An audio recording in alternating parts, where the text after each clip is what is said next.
What's up, rockers? Welcome to another episode of the Talk Louder podcast where we geek out on all things rock and roll. Hit that subscribe button on our YouTube channel. Leave us your likes and comments. You can also leave likes and comments on our Facebook page. Follow us on iTunes and Spotify, also Instagram, and of course our website, talklouderpodcast.com. I'm Metal Dave, along with my co-host Jason McMaster. And today's guest has a pretty good gig. It's not a bad job if you can get it. Yeah, he makes his money standing stage right to a legend every night. That legend being Alice Cooper, and our guest today being guitarist Ryan Roxie, who's got a long and storied career that we delve into today. We talk about Alice, of course. Ryan also spent some time with Slash. He was in a band called Candy. He was in a band called Electric Angels. He's good buddies with Gilby Clarke, who is kind of joined at the hip with Gilby Clarke. They've kind of followed each other musically for years and years and years. Good buddies. And he was also an uncredited songwriter performer on a major hit song in the late 90s. I won't give it away. You'll have to stay tuned till the end of the episode to hear that little Good idea. Let me just say, because here on Talk Louder, we shoot our intros after the interview, right? So there's all of these things in our buzzing in our head about this incredible interview we just did with our guests. And I'm looking at the clock. This is a long one. Yeah. This is long. He went almost 2.5 hours with us or something. Yeah. Or am I looking at the clock wrong? Is that right? No, you're right. Yeah. That's crazy. Exactly. It might be the longest episode yet. Now, the thing is, to me, I'm still not bored, and I'm still buzzing, just hanging with it, because it's just like, he's just a guy. And, sometimes I meet people that talk more than I do. And that's just weird to me. So, not very often, but sometimes. But, getting along really, really good. Ryan saw one of my shows on the Monsters of Rock cruise that just happened very recently, and Alice Cooper was the main act. I got to see Alice play 2 times, which is amazing because I'm a huge fan.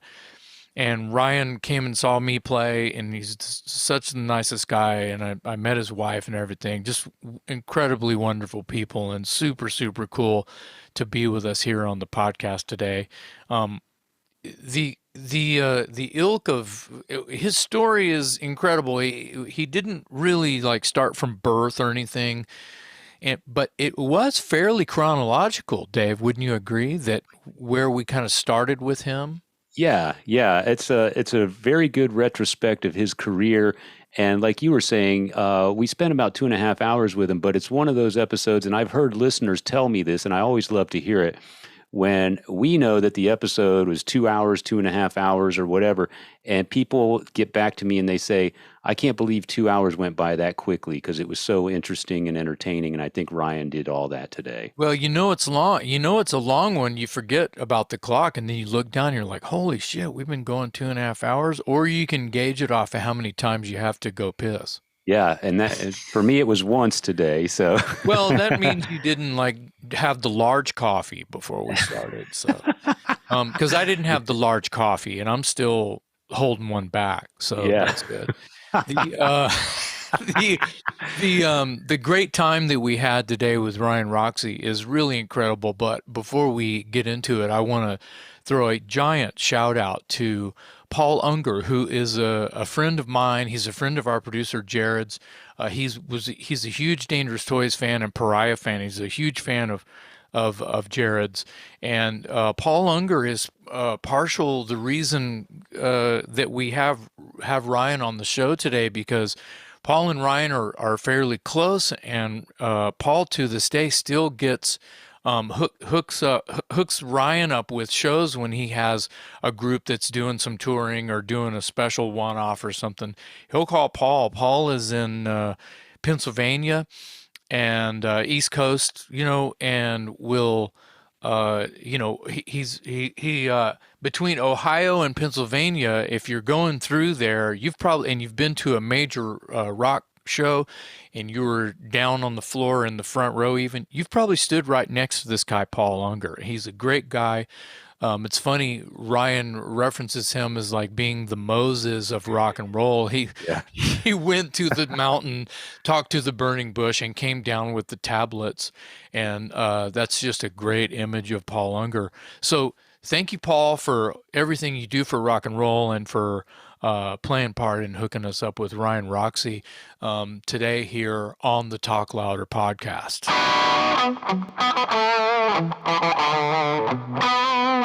But, you know, we all know you're not supposed to have to wear a helmet to a rock show, you know. What did I miss? That sounded like a good story. We've just been hanging out a little bit. Right on. Roxie, Dave Roxie. I don't know if you guys... What's happening, Dave? What's going on, man? How Nice are to see you? Thanks for being here. Good to be Appreciate it. on, man. Yeah. Good to be on. Hey, I'm just going to start. Can I just You ready to start? Do you have Yeah. any sort of intro that you do? We do it in post. Do it all that? Okay. Yeah, Yeah, we do do it it in later. post. How do you know Paul Unger? Paul Unger, Noisy Fans of America, Yes, sir. has probably been there with me since the very first solo effort that I put out called Dad's Porno Mag. He's been there since then. I remember Dad's Porno Mag very well. He was there before that. Yeah, he had a magazine, right? Yeah, he was there with Electric Angels, maybe Yeah, even okay. Candy. Wow. Jesus. Wow. Paul is he's like Moses of rock and roll. Right, you're right. So I have to say this, that the first time I heard Ryan Roxie in a sentence or just as a name was from Paul. And it was, you know, and he doesn't take it lightly. So if he's going to say somebody's name that he's pushing, pulling, prodding, Yep. trying to get people to listen, he means that shit. So Oh, that's cool. I've heard the name Jason McMaster with that same vitriol, if you will, or that same sort of passion from his mouth as well as, you know, I've also heard Bridget Dreyfuss from New York Loose. So that's his current name that Correct. he has been screaming from the mountaintops. Yeah, and we So recently had her on as well. So I'm going to get fucking Paul on here. I'm going to get Paul on here. And He let is him the just he was go. carrying the tablets down the mountain, dude. The Yeah, rock and roll tablets. You're right. And how did you meet Paul? How did that come about? Now that we know that he's just a rock and roll pusher. Well, when we were briefly talking, and I'm trying to, in my mind, you know, all the synapses are trying to connect, and I'm like going, wait a second, was it Dad's Porno Mag? No, it was Electric Angels. Okay. And I believe that we played a place down, and we were on a tour of Texas, and he showed up at one of the gigs. I know he was an East Coast guy, but for some reason he was there at one of those Texas shows, and we played He lived in San Antonio for a second, I think, and he lived in Houston for a second. So Okay, it might have been, well, because if it was in San Antonio, then it was at Sneakers. I don't know. You guys must remember Sneakers. Oh yeah. Oh yeah, lived there. Spent a few nights there. Lived there. And a whole lot of money. Yeah. But this must have been Houston, because I remember at the same La Quinta Inn, I like the way you said it the first time. yeah, well, I think that's when you're when you're from sounded California and the authentic. East Coast, like La Quinta, I think. I don't know. It sounded authentic. Keep going.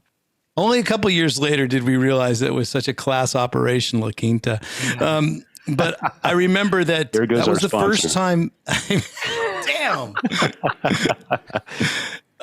La Quinta Inn was the meeting place. The first time I actually met up with Dimebag Darrell, because they were in a new band called Pantera, and they were staying at the same luxurious La Quinta. It must have been a hot spot, because we had the same vans at that point, you know, the same touring vans with the U-Haul in the back.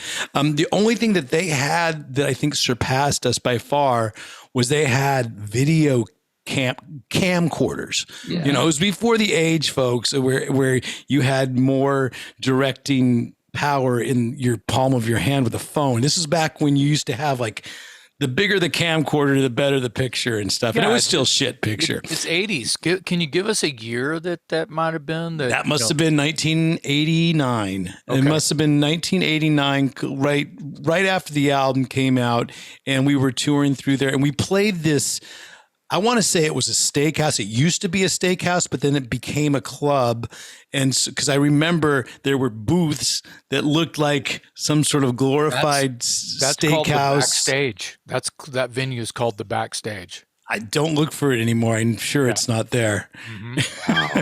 Wow. What city is this? I'm sorry. Houston. That must have been Houston. And I met Paul there, and we've been like sort of helping each other ever since. You know, whenever he needs a band and a gig in the Pittsburgh area and that whole northeastern area, I'll put something together, whether it's the Goon Squad. Even to this day, we did a couple gigs with Paul, and he sorts me out with like these amazing in stores where I go, you know what, I'm going to go to a record store and actually sign records in 2019 or 20, you know, is this really going to happen? And he's like, yes, it will happen. And he makes good stuff like that happen because he definitely carries this torch of rock and roll still.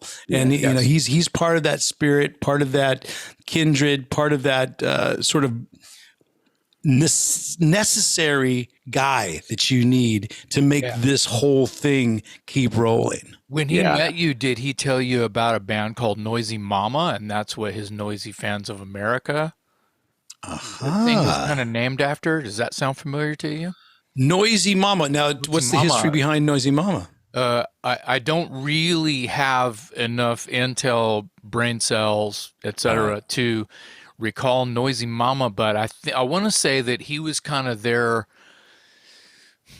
guy, like he's our guy, and it was like early on, and it was, you know, I could definitely see Noisy Mama and Dangerous Toys doing a show together, you know, with a couple. They were that, I think they were that style, and a couple of the guys have gone on to do a couple things, and I believe the drummer works for School of Rock, as I do. And I met him a few years ago when the School of Rock, we were sort of hosting in a bunch of schools. It's called Texas Fest. And all the other schools from Philly and wherever, and, you know, as well as local, some of them were flying in to do some shows with our house band or something like that. It wasn't Texas Fest because that would be all Texas. Anyway, it was national. And we were hosting a couple of bands one from East Coast and one from California, I believe. And our house band sort of headlined the thing. That's what it was. And the drummer for Noisy Mama, I'm sitting there chatting with him, and he's like, wait, you were in Dangerous Toys? You know Paul Unger. And I'm like, and he told me that he was in Noisy Mama, and I went, because the whole thing made I'm not sense. sure if the acronym NFA came before or after DPM, because I was in Dad's Porno Mag and our acronym was DPM. Okay. Always a lot of bands back in those days, 3-word bands. You had to be 3-word bands, and then it worked out for you. Or in our case, didn't work out for us. But one of those bands that you're talking about that has that fucking vibe, has that spirit, is you're wearing it right now, Rose Tattoo. Yeah. We played a little gig down in Australia right before, you know, all hell broke loose and the world shut down. It was January 2020. We played a little place called Frankie's Pizza right in Sydney. Really cool vibe. Super seedy underground rock and roll, just oozing rock and roll. True Aussie pub. Sounds like an Aussie pub, like real. Well, yeah, but it's a club too, you know. So in one half of the room, it has a really nice. It stays true to its name. It does have a pizza parlor, but then they have this dance floor where it's just 80s rock blaring. Then they have this little side stage that becomes like the main event, you know. And we had Angry Andy come up on stage and sing with us, and it was fucking cool as shit, man. Then there's this little speakeasy back room where like, the guys in Airborne are hanging out and, just you're sort of straight ahead rock and rollers are just kind of planted there, and they're right by the bar. So I had a nice conversation with Andy afterwards. And, from what I could Angry Anderson. I think they call him Ango sometimes. Yes, Angry Anderson. That's it. Yeah. Is it Angry Andy? I don't know. Angry Anderson. Yeah. He wasn't angry so much though. He was quite fucking cool. He had a cool vibe, and it's a shame because we both just did this Monsters of Rock cruise. It's a shame that he wasn't able to come over because they were scheduled. They were slated to come over. I know it. That was one of my scheduled. They haven't toured North America since 1982 when they were opening the Aerosmith Rockin' a Hard Place tour. And so they were scheduled to come to America, 3 or 4 years ago. Jason's band Broken Teeth had some opening slots, and then COVID hit, and it got postponed by about a year, and COVID was still lingering, so it didn't happen again. And then the Monsters of Rock thing looked like people's chance to see them, and then they just had a streak of bad luck, and all of their American fans have been waiting since 1982 for these guys to get back over here.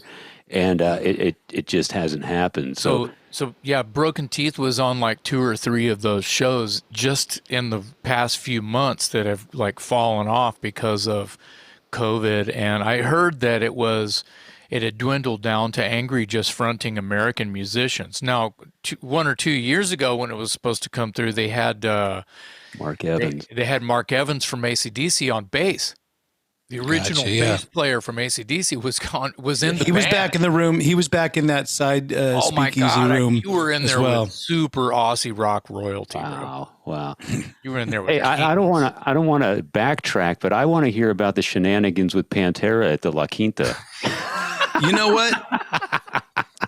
It wasn't so much shenanigans because I think they were off to play the Noro Dome or wherever, the bigger place, the bigger club at that point. And we were off to play the steakhouse. We were off to, and so it was more of two like a tugboat and the Titanic passing through the night, not two ships. That's more fair. like a life raft, and the Titanic going in opposite directions. Yeah, we were that gray Zodiac that kind of looks cool. You were waving up, and they were waving down.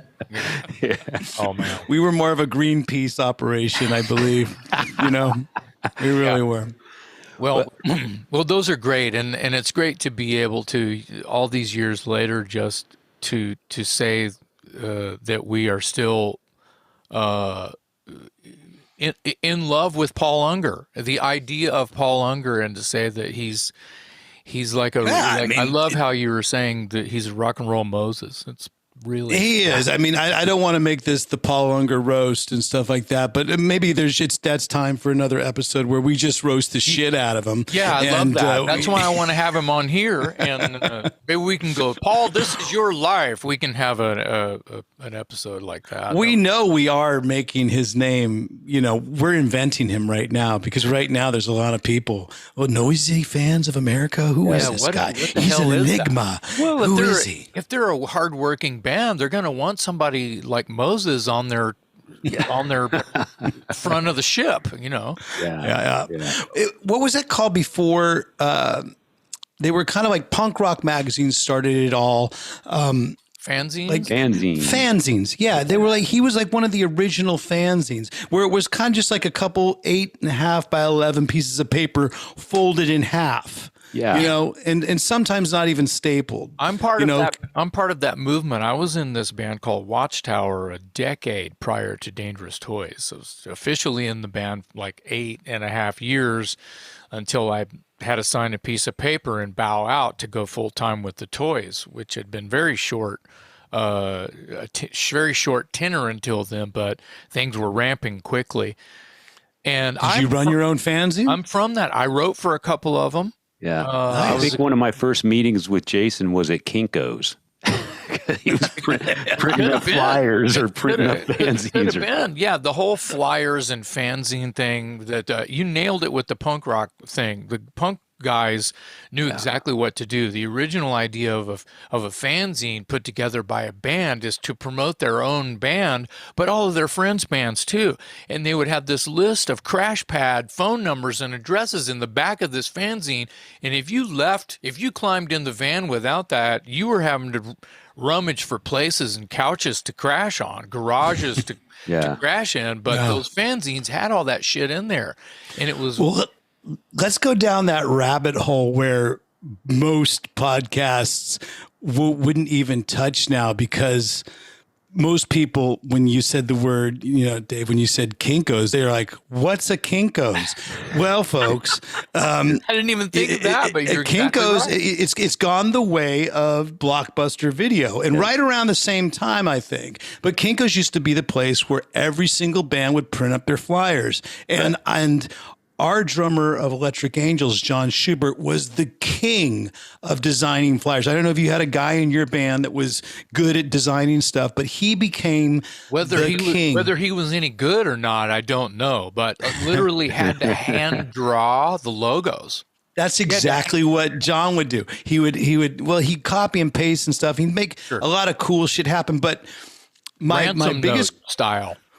Well, you guys were you're in the mid states, right? And in my band, Electric Angels, at that point, was before we relocated to New York, we're doing all our stuff in California. So obviously Kinko's was kind of like what would you say? It was the Instagram of printing shops, because it was like the mainstream. But then there was some rogue sort of competition where we'd always try to you could always get a couple more flyers, maybe 500 more flyers for $20 more or something like that. And our closest competitor that we would always go to and not side with Kinko's was Sir Speedy. Did you guys have Sir Speedy there? No, I think it I was, don't remember a Sir Speedy print. I think there was a Speedy Quick or Speedies or something. You probably had some print. Dude. Maybe some dude that was like, all methed out, that, whose father owned a print shop, or he wasn't even methed out. He just was around the fumes so much of the day that he'd say, "Oh, dude, I'll print up these for you." So we'd take those offers too. Yeah. Oh, yeah. Yeah. I just call that using your resources. And all of this is pointing back to Paul and the whole movement of the fanzine and promoting your favorite bands as well as your own band. I mean, Nasty Savage out of Florida, they're an immediate, I go to them immediately in my mind because they had their own fanzine called Guillotine, ironically. And I don't know if you know about Nasty Savage, but they're very theatrical. Ryan, very, very. I know Nasty Suicide from Hanoi Rocks because I tried to copy his look probably for so many years. A lot of people. That's a good look. Yeah. Izzy made a career out of it. Are you kidding me? Yeah, exactly. Right. Anyway, so bands it was highly a popular idea to have these fanzines and sell them for $1.50. Ron Quintana, who named Metallica, had a fanzine called Metal Mania. He had two names he was going to name his fanzine. One was Metallica and one was Metal Mania. And he asked Lars, "Hey, Lars, which one of these should I use for my fanzine? This is pre-Metallica." And Lars goes, "Oh, you should use Metal Mania." That's cool, man. So I can use Metallica. So I can use Metallica for my band. And he never got paid for that, Ron. On my podcast, which I have, and it's cool that both of our podcasts, and one hand washes the other, both hands wash the feet. It's a little bit of a throwback from those days, like bands helping each other, podcasts helping each other. Yes. But just recently on my podcast, I had Mick Wall, journalist, and he just told a story about how Kerrang got its name, and. Kerrang got its name because they used to when the phone would ring, they'd always say something stupid, like, bling, bling, sing, sing. And then they used to always go Kerrang, or kaboom. And Kerrang just stuck. So one day when they said, we're going to do this offshoot of this magazine, we're going to make it now a rock metal type of color magazine, which was kind of like a fanzine, but now it's done on quality paper with focusing on metal and in color. It was like the first fanzine in color, right? And they go, "What are we going to name it?" He goes, "Kerrang."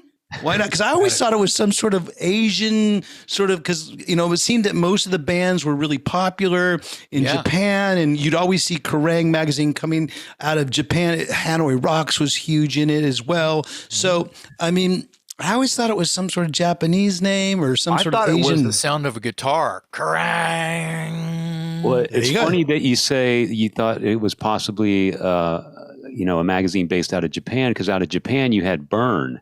So you've got a very Western name coming out of Japan, and then out of the UK, you've got Kerrang. Yeah. Doesn't Burn have like a bunch of U's to it, right? It was Burn. A bunch of N's or a bunch of R's or something. Yeah. Burn. Yeah. Kerrang magazine was what I was really looking. You'd see me in history class holding a history book, but inside of it, I would be turning a page and it would be like, oh, Diamond Head, sweet. Oh, who are these girls in Rock Goddess? Yeah. Oh, sweet, Praying Mantis. I'd reading about all the new wave of British heavy metal bands, and that would have been in 1981. There's some new school rock and roller right now listening to this going, what the fuck is Kinko's? What the fuck is Burn? What the fuck is Kerrang? What are they speaking? Well, and there's a lot These guys of are old. There's a lot of people our age who are going, whoa, I haven't even thought about that before, or how long it was. God, that was a long time ago. I remember that, so. Yeah. Let's move forward a little bit. I think that, tell us about working with Slash. That was years later. That was actually years after I had known him, because, we would always sort of cross in the dark, seedy hallways of the Cat House. Okay. And the Cat House was pretty much Mecca for rock and roll back in those days. Ricky Rackman and Tammy Down, they started something that was really, really cool. I mean, it became an institution, and nobody would have known it the first night we were there, because I was there opening night, and there must have been 50, maybe 50 people at best there. But some of those people, Slash was probably one of the first 50, or at least in the first couple of weeks, to show up, and he would keep showing up. My band was there amongst that, and that was right before Electric Angels Candy. So in that band, Candy, I played with Gilby Clarke. And Gilby Clarke, who eventually became a member of Guns N' Roses, we all knew each other, but never had like a personal relationship. The most personal I got with Slash back in those days was him coming down, because they lived with their manager right above the Whiskey. The whole band was crashing there. They didn't maybe live there, but they crashed there, and they would rehearse there or just chill there. I don't know. He would come down the street to the corner, and which is right diagonal from the Whiskey A Go-Go. I don't even know if it's there anymore, but it was a gift shop called Oz.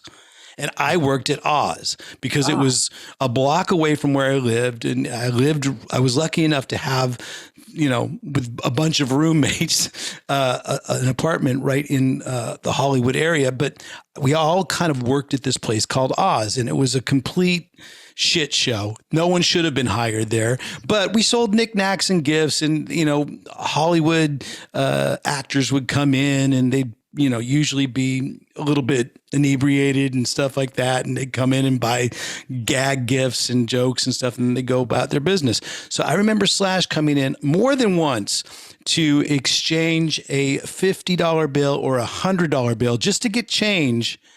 And I knew exactly what it was for, because drug dealers didn't break hundreds back in those days. So this is Candy after Kill for Thrills or before? Candy's right before the band. When Candy split up, Gilby went on to form Kill for Thrills, and the remaining members of Candy, which were me, John Schubert, and Jonathan Daniel, who's now a major manager mogul, dude. He manages Green Day, Fall Out Boy, front of house. The front of house guy. The front of house guy for Green Day lives 2 blocks from me. Very cool. Well, Green Day's always sounded great live. They're one of my favorite live sounding bands. But, he manages all these huge bands now. But the three of us at that time, we went on and found a singer named Shane, and we formed Electric Angels. And then we got out of Los Angeles and went to New York and lived there. And that's where, if you bring back Paul Unger, that's where he came into the picture and really started promoting what we were doing. And we were able to tour a couple times across the U.S., always in a van, always with a U-Haul. I didn't ever see a tour bus until a bunch of years later. Mm-hmm. But we toured with Danger across the States once, and then Hurricane across the States once. So that was our, and they were always having the big bus, and they had the big party on, on before, during, and after the show. So we were kind of like the tag along band. We're like, hey, again, the Greenpeace project. Yeah. that was riding alongside in the Zodiac. Something really cool about, still, fast forward to right now, these are guys that you run into pretty often, very on the road and I think that's fucking great. Well, on the boat, it was kind of like a little bit of a high school reunion. I've never been to a high school reunion since I've graduated, but it's what a cool high school reunion reminded me of if I was to actually go to one, because it was like a rock and roll high school reunion. Yeah, there's all these bands that you've toured with, the guys in the choir boys. We were, again, Electric Angels was pretty much, we were the Cheap Trick in the early days. We were the Cheap Trick of those types of bands. We opened up for everybody, right? I remember, as a kid, Cheap Trick's my number one band, right? They've always opened up for the best. They've always supported the best bands in the world. It doesn't matter if it's Kiss or if it's AC/DC or if it's Van Halen. They've always been on that tour. That's kind of the way we were. And when I just saw Griff from from London Choir Boys, we reminisced a little bit about how that was their first North American tour. We were the support act for that. So it was cool, that's great.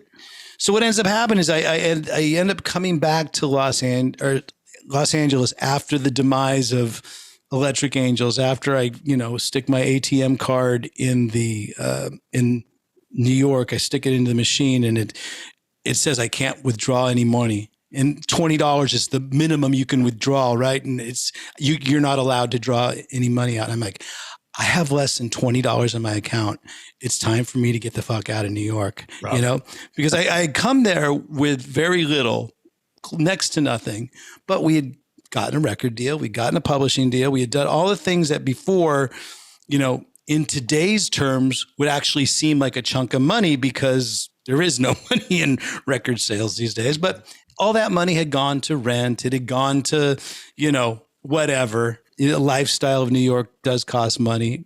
And then by the time I had zero money, I said, you know what? I'm going to go back to LA and just play with as many people as I possibly can. Because I never did. I was always a one guy band when I was playing in Los Angeles. That's how Electric Angels, Candy stayed together for so long.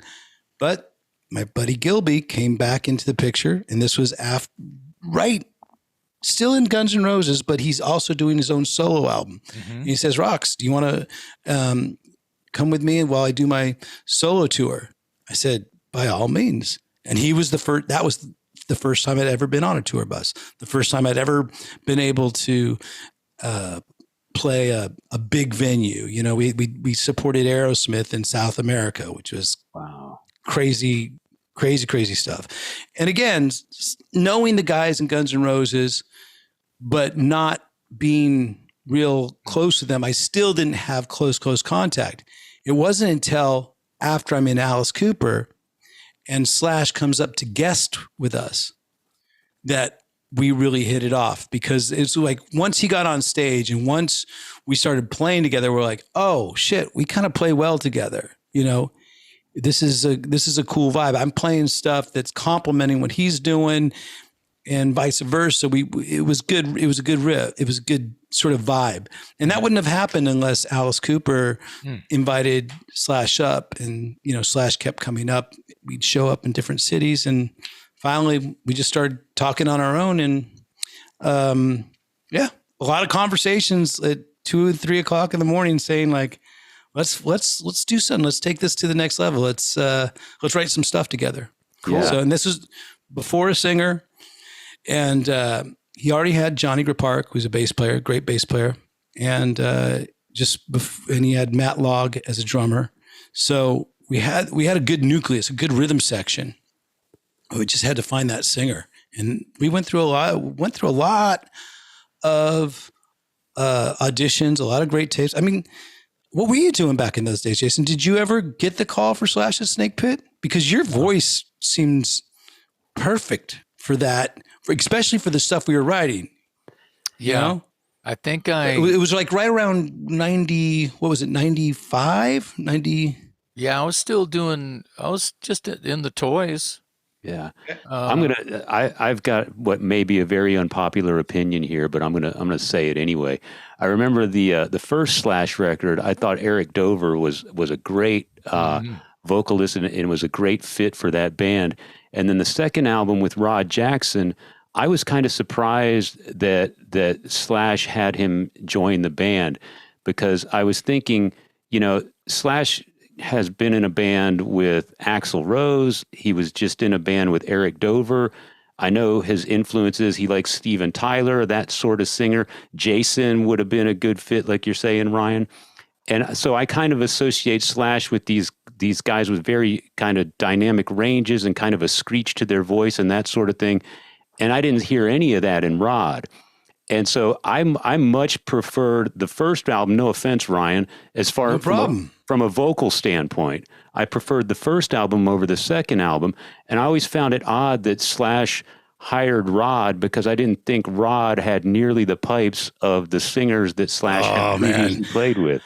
Well, I have to vehemently disagree, only because I've been in that room and that first time that Rod came, he literally walked from Santa Monica to Rodeo Drive. That's where, or no, it wasn't Rodeo Drive, but it was Roxbury Drive. There you go.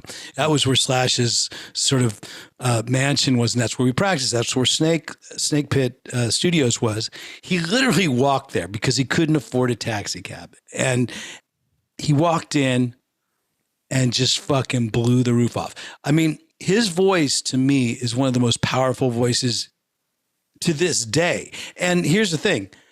Eric Dover is one of my favorite front guys and favorite vocalists and favorite guys and guitarists and musicians that I've ever played with. So my thing is like, I get where Eric Dover was put in an impossible situation.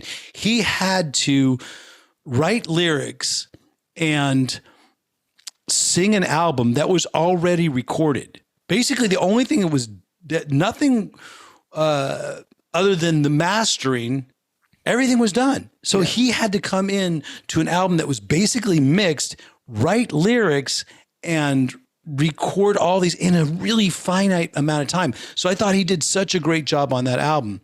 But when I listen to it, knowing that story, I can hear where the songs where he had to be put in that position. Whereas with Snake Pit, and maybe it's because I was in that position, and we made that album over a course of, literally we recorded the album 3 times. Yeah. So we recorded it once in, Snake Pit Studios on demo ADAT machines. That was, another thing that has gone the way of Kinko's, I think, ADAT machines. And then next time we recorded it, like a little bit more professional, bringing another producer in. We had Jim Mitchell, who was engineering, producing it. Then Jack Douglas came in. Then we recorded a third time through at Sunset Sound. So we went to the big boys, and Jack Douglas came in with all the big guns. Jim Mitchell was producing with all this. We all had a guitar world, bass world. So from day one to the time that album came out, those songs had changed and developed, but always with the 5 of us. Yeah. It was definitely actually 6, because Teddy Zigzag was a big part of that too. He was always around us during that time. And I just feel that they developed those songs over the course of time. So in some ways, I tell people there's almost too much music for the average ear to contain because everybody's like playing. I mean, it's like sometimes space is really cool in an album. There's not a lot of space on that album. There's like, and Slash was real honest with me. I mean, God bless him for being honest. He said, Roxie, everything that comes out of the left speaker is going to be you, and everything that comes out of the right speaker is going to be me. But the only thing he left out is all the overdubs and all the little bells and whistles would also be Slash. So there's guitar, coming in everywhere, here, there, everywhere. But if you look, the meat of the album, it's a very early AC/DC type of approach. Left, Angus Malcolm sort of, you wanted those two guitars to work off each other. That's how I ended up changing amp companies for that period of time, because I was playing Marshalls before that, always had. But then I ended up switching to Red Bear amps and then moving on to Sun Model T amps at that point, because we were just looking for a different type of, Jim Mitchell, the engineer, he engineered Appetite for Destruction. You can't get a better sounding album than that, right? And the Illusion albums. So he knew how to dial up Slash's tone, and he knew how to dial up my tone. He just wanted to make my tone a little bit different. So we went through some changes but I mean, look, I respect your opinion, because honestly, I do think that It's 5 O'Clock Somewhere is a great album as well. And I've played a lot of those songs too with Eric years later in this band that we have called Lost Angels, because, he does such a great job of singing those. Yeah. And I know a lot of my friends disagree with me wholeheartedly. They love the Ain't Life Grand record, and Rod is a singer. And I like the music on. I love what you just told me. This is one of the reasons I enjoy having the podcast, because now I'm going to have to listen to it with new ears, because now I know the story behind it. And I find it very interesting what you say about how the first one was kind of a wham bam kind of thing, especially by the time Eric arrived to do the vocals, and how the second album was a much more collaborative thing, almost to the point of being detrimental, So right. I'll have to go back. Almost overdone. Yeah. I get that. But here's the thing. I remember being on tour with Gilby Clarke, solo band, and having Slash and his manager at the time, Tom Moore, FedExing Gilby parts so that he could record them and listen. And that was way before Eric Dover was in the picture, because at that point, Eric Dover's in Jellyfish, right? One of the best power pop bands of our time. But he's jamming, doing 5-part harmonies in Jellyfish, and was it Jellyfish at that point, or was it Imperial Drag? Might have been Imperial Drag. Might have been Imperial Drag, because it was later, right? Well, which is which is Roger Manning from Jellyfish. Anyway, so that's the funny thing about those two guys too. The two main guys in Jellyfish, they went to my rival high school where I grew up in Northern California.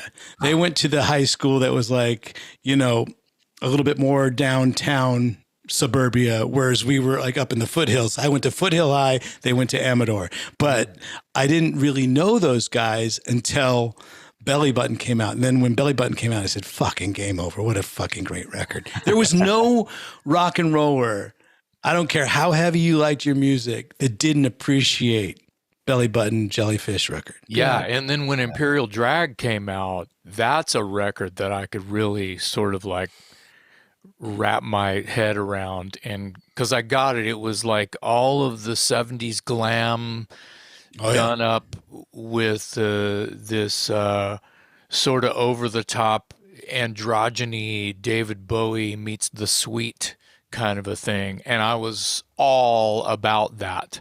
And there you go with Eric. That's Eric Dover in a nutshell, dude. Dude, are you a boy or a girl? That it's a timeless song. It is so groovy, and it has a little T-Rex, Mark Bolan in it. Reminds me of Alice a little bit. you know, Be My Lover a little bit, or, you know, just the era. Is It My Body? Swaggery. Yeah. The swaggery kind of nasty, you know, I love that. I'm glad you guys bring up those songs. Man. I wanted to ask a couple. Oh, go ahead, Ryan. Yeah, you go ahead, Deb. I wanted to ask a couple more questions related to Slash, and then I'll leave it alone. The story has it that you were recommended to. Oh, I'm sorry. This might be Alice. So was it Gilby that recommended you to Alice Cooper, and there was some mysterious guy named Bob. Oh, here's the Slash connection. So at least the way I understand it, there's some mysterious guy named Bobby from Mates, and I think shady character, dude. And I think Mates is possibly there's a connection to Slash. Oh, dude, Mates. Yeah, Mates has a connection to every great rock and roll band coming out of Los Angeles. And for listeners, Mates is a rehearsal studio. Right. Okay. Yeah. So what I'm really driving at here is tell me about this shady guy, Bobby. What's his story? Well, I mean, it's almost too shady to talk about what he's into and stuff. Be nice. Just give us a comic book. Give us the PG version, PG-13. So Bobby basically is connected with every single band in Los Angeles. And it's funny because the rehearsal studio Mates is in the 818. All right. And for those of you that there's a couple different area codes in Los Angeles, but the 818 is kind of like the valley. So if you live in Hollywood, you have to drive to get out there. But getting into the Mates, it was worth it because it sounded better for some reason. It had a vibe more than any other rehearsal studio in Los Angeles. Of course, there's SIR studios, and there's some big ones now in Hollywood, of course, and there have been over the years. But you know, Mates is kind of like it's what would you say is. It's the mecca of rehearsal rooms because it just has that vibe. I've had so many cool experiences there. We recorded an album on that property. The Alice Cooper album, Eyes of Alice Cooper, was actually recorded on the Mates property because there was a studio that they built there. The producer of Appetite for Destruction had it. What was God? Now Mike, I'm going to Mike Klink. Mike Klink. Yes. Yeah. Thank you for bailing me out on that one. No problem. Mike, love you. But you had the best studio there, and we recorded this album with Mud Rock. And I don't know if you know the producer Mud Rock, who's an amazing producer. He produced Avenged Sevenfold, and he's gone on to do amazing stuff. But the Eyes of Alice Cooper, all on that property. So anyway, Mates Bobby is connected to every band. So whenever there'd be something happening like, hey, there's a band looking for a guitar player, 9 times out of 10, he'd make the connection. He'd make the call. Okay. Well, in this case, me getting into Alice Cooper, because Guns N' Roses cut their teeth in Mates rehearsal, right? And we all went there to rehearse beforehand. The drummer of my solo band, Dad's Porno Mag, is Mike Fasano, who now plays in Tiger Army. But Mike Fasano is another sort of, you know, legendary figure, and he's good friends with Bobby. So anyway, what ends up happening is Alice wants to go out and tour again. He wants to do a 1-year tour. That's all he's gotten the contract. He's gotten the contract to do a co-headline bill with the Scorpions, 1996. Wow. So that's all that he knows is that, look, I don't know if I'm going to stay out here. I don't know if I'm going to retire. I just want to go out and form a band, do this tour and see how things feel. So he holds auditions. But in the very beginning, he was interested in Gilby and myself to have the gig, us, because he had heard about it. Someone, probably Bobby, had told their management and said, hey, maybe you check out Gilby and Ryan, man. Maybe they'd be cool. So I like the voice you're using. Well, it's not that far off from what he's like, you know. I just don't have as big a teeth to get that sort of timbre of his voice. But he's got big teeth too. That's another unfolding. Right. It's like an onion. He's like an onion, Bobby. And we're unpeeling the layers. Big Bad Wolf or Jaws from 007. He is like Jaws. But his teeth are white. They're big and white, dude. Wow. Like a horse, you know, like you always want to give him a cube of sugar when you see him. But anyway, so he goes, Gilby said, dude, I can't do this because I'm still got obligations with my solo stuff. But Roxie, you should go do it. This is going to be good for you. Go and get the gig. Wow. And I said, okay, fucking thanks, Gilby. So Gilby gives me the sort of the blessing, you know, sort of like the Godfather. You go get the gig. You guys are bros, and he wants, yeah. Well, because he's had this. He knows what a lucky break is, what a break is. I mean, imagine the break that he got when he got the call saying, hey, you know, you want to play, you want to play in a band? I want to play in my band. We're playing Boston Garden, you know, next week. Here's 40 songs, learn them. And that's exactly what happened. Because I was living in New York at that time and I got a phone call from him. He says, you want to come and see me play? And I go, yeah. He goes, where are you playing? Boston Garden. We're playing Madison Square Garden tomorrow. I'll say, I'll be there. Are you kidding me? Yep. So that was amazing. And that was before Boston Garden has gone by way of the Kinkos too. Really? No more parquet floor, nothing? Boston Gardens. Yeah. That's like that's just some, you know, like Apple owns that or something. Oh, right. It's probably like change name. Yeah. Funny, there could have been a Kinko's stadium at one point. AOL Arena, you know. So Shady Bobby basically is sort of this go-to yellow pages of. So Shady Bobby, because it's his recording, it's his rehearsal studio. He owns it. He's kind of like the puppet master, and so many cool bands. So he gets. I don't know if he got all these guys down there, but the Alice audition happens. Where do you think the audition happens? Happens at Mate Studios. Bob Daisley on bass, Eric Singer on guitar, and a ton of fucking guitar players like going in and out of Studio B. Studio A was already... You said Eric Singer on guitar. It's on drums. Oh, sorry. That's all right. Eric Singer on drums. You're in Bob Daisley on bass guitar. Perfect. And a shitload of guitar players. What a band. So but it's only the two of them, and it's just one guitar player at a time. Mm-hmm. Right? Mm-hmm. So the coolest thing about the audition is that Alice Cooper's there. He's not like, you know, some other singers that I know, or singer in particular, that would videotape and have it messengered up to his, you know, mountaintop palatial place. No, he's there at the gig. Like, he wants to see who his next guys are going to be. He's hanging out a little bit. Yeah. Mm-hmm. And catching a vibe. He's on the couch. He's not singing the songs, but he's watching us interact. He's watching us play. And I'm in the office next to the room where all the auditions are happening. And I'm hearing every single one of these guys, fucking shredders, great guitar players, you know, one after another go in, and they keep fucking up the pre-chorus to Poison. Uh-oh. So, you know that song Poison, Desmond Child, for whatever reason, he's got that magic touch of writing these modulating fucking choruses. In this case, it was a modulating pre-chorus. A lot of chord changes. If you get off on that, you might as well just wait for it to come around again, because it's hard to catch up. And I'm hearing all these guitar players shred and do amazing on all the other stuff, but at that one pre-chorus, mistakes here and there. Maybe missed a chord. Well, I made an audible call at that point saying, dude, don't worry about the shredding stuff. They're gonna pick Reb Beach anyway, because he just played amazing at the audition. He sounded great. He's probably a rap. But you know what?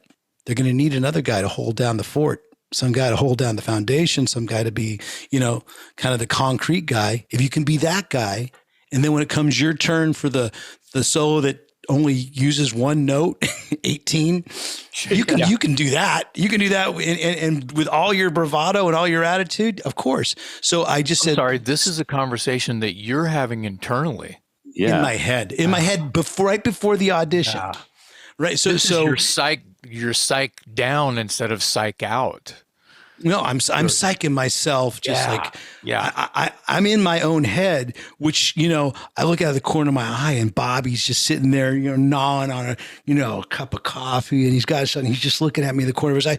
I block Bobby out. I know he's supporting me, but he has a weird way of showing it. Yeah, because he's so shady, right? So anyway, I go into the room, walk in. And of course, I'm making it more dramatic than it fucking actually is. I love it. But hey, it was one of those life-changing moments, and I kind of knew it. Like deep down, I kind of knew it, but on the top, I'm kind of like, well, hey, man, I'm gonna just be be who I am. I have a flashy guitar. Maybe Alice likes the vibe. I'm I'll look down, but I'll still be animated.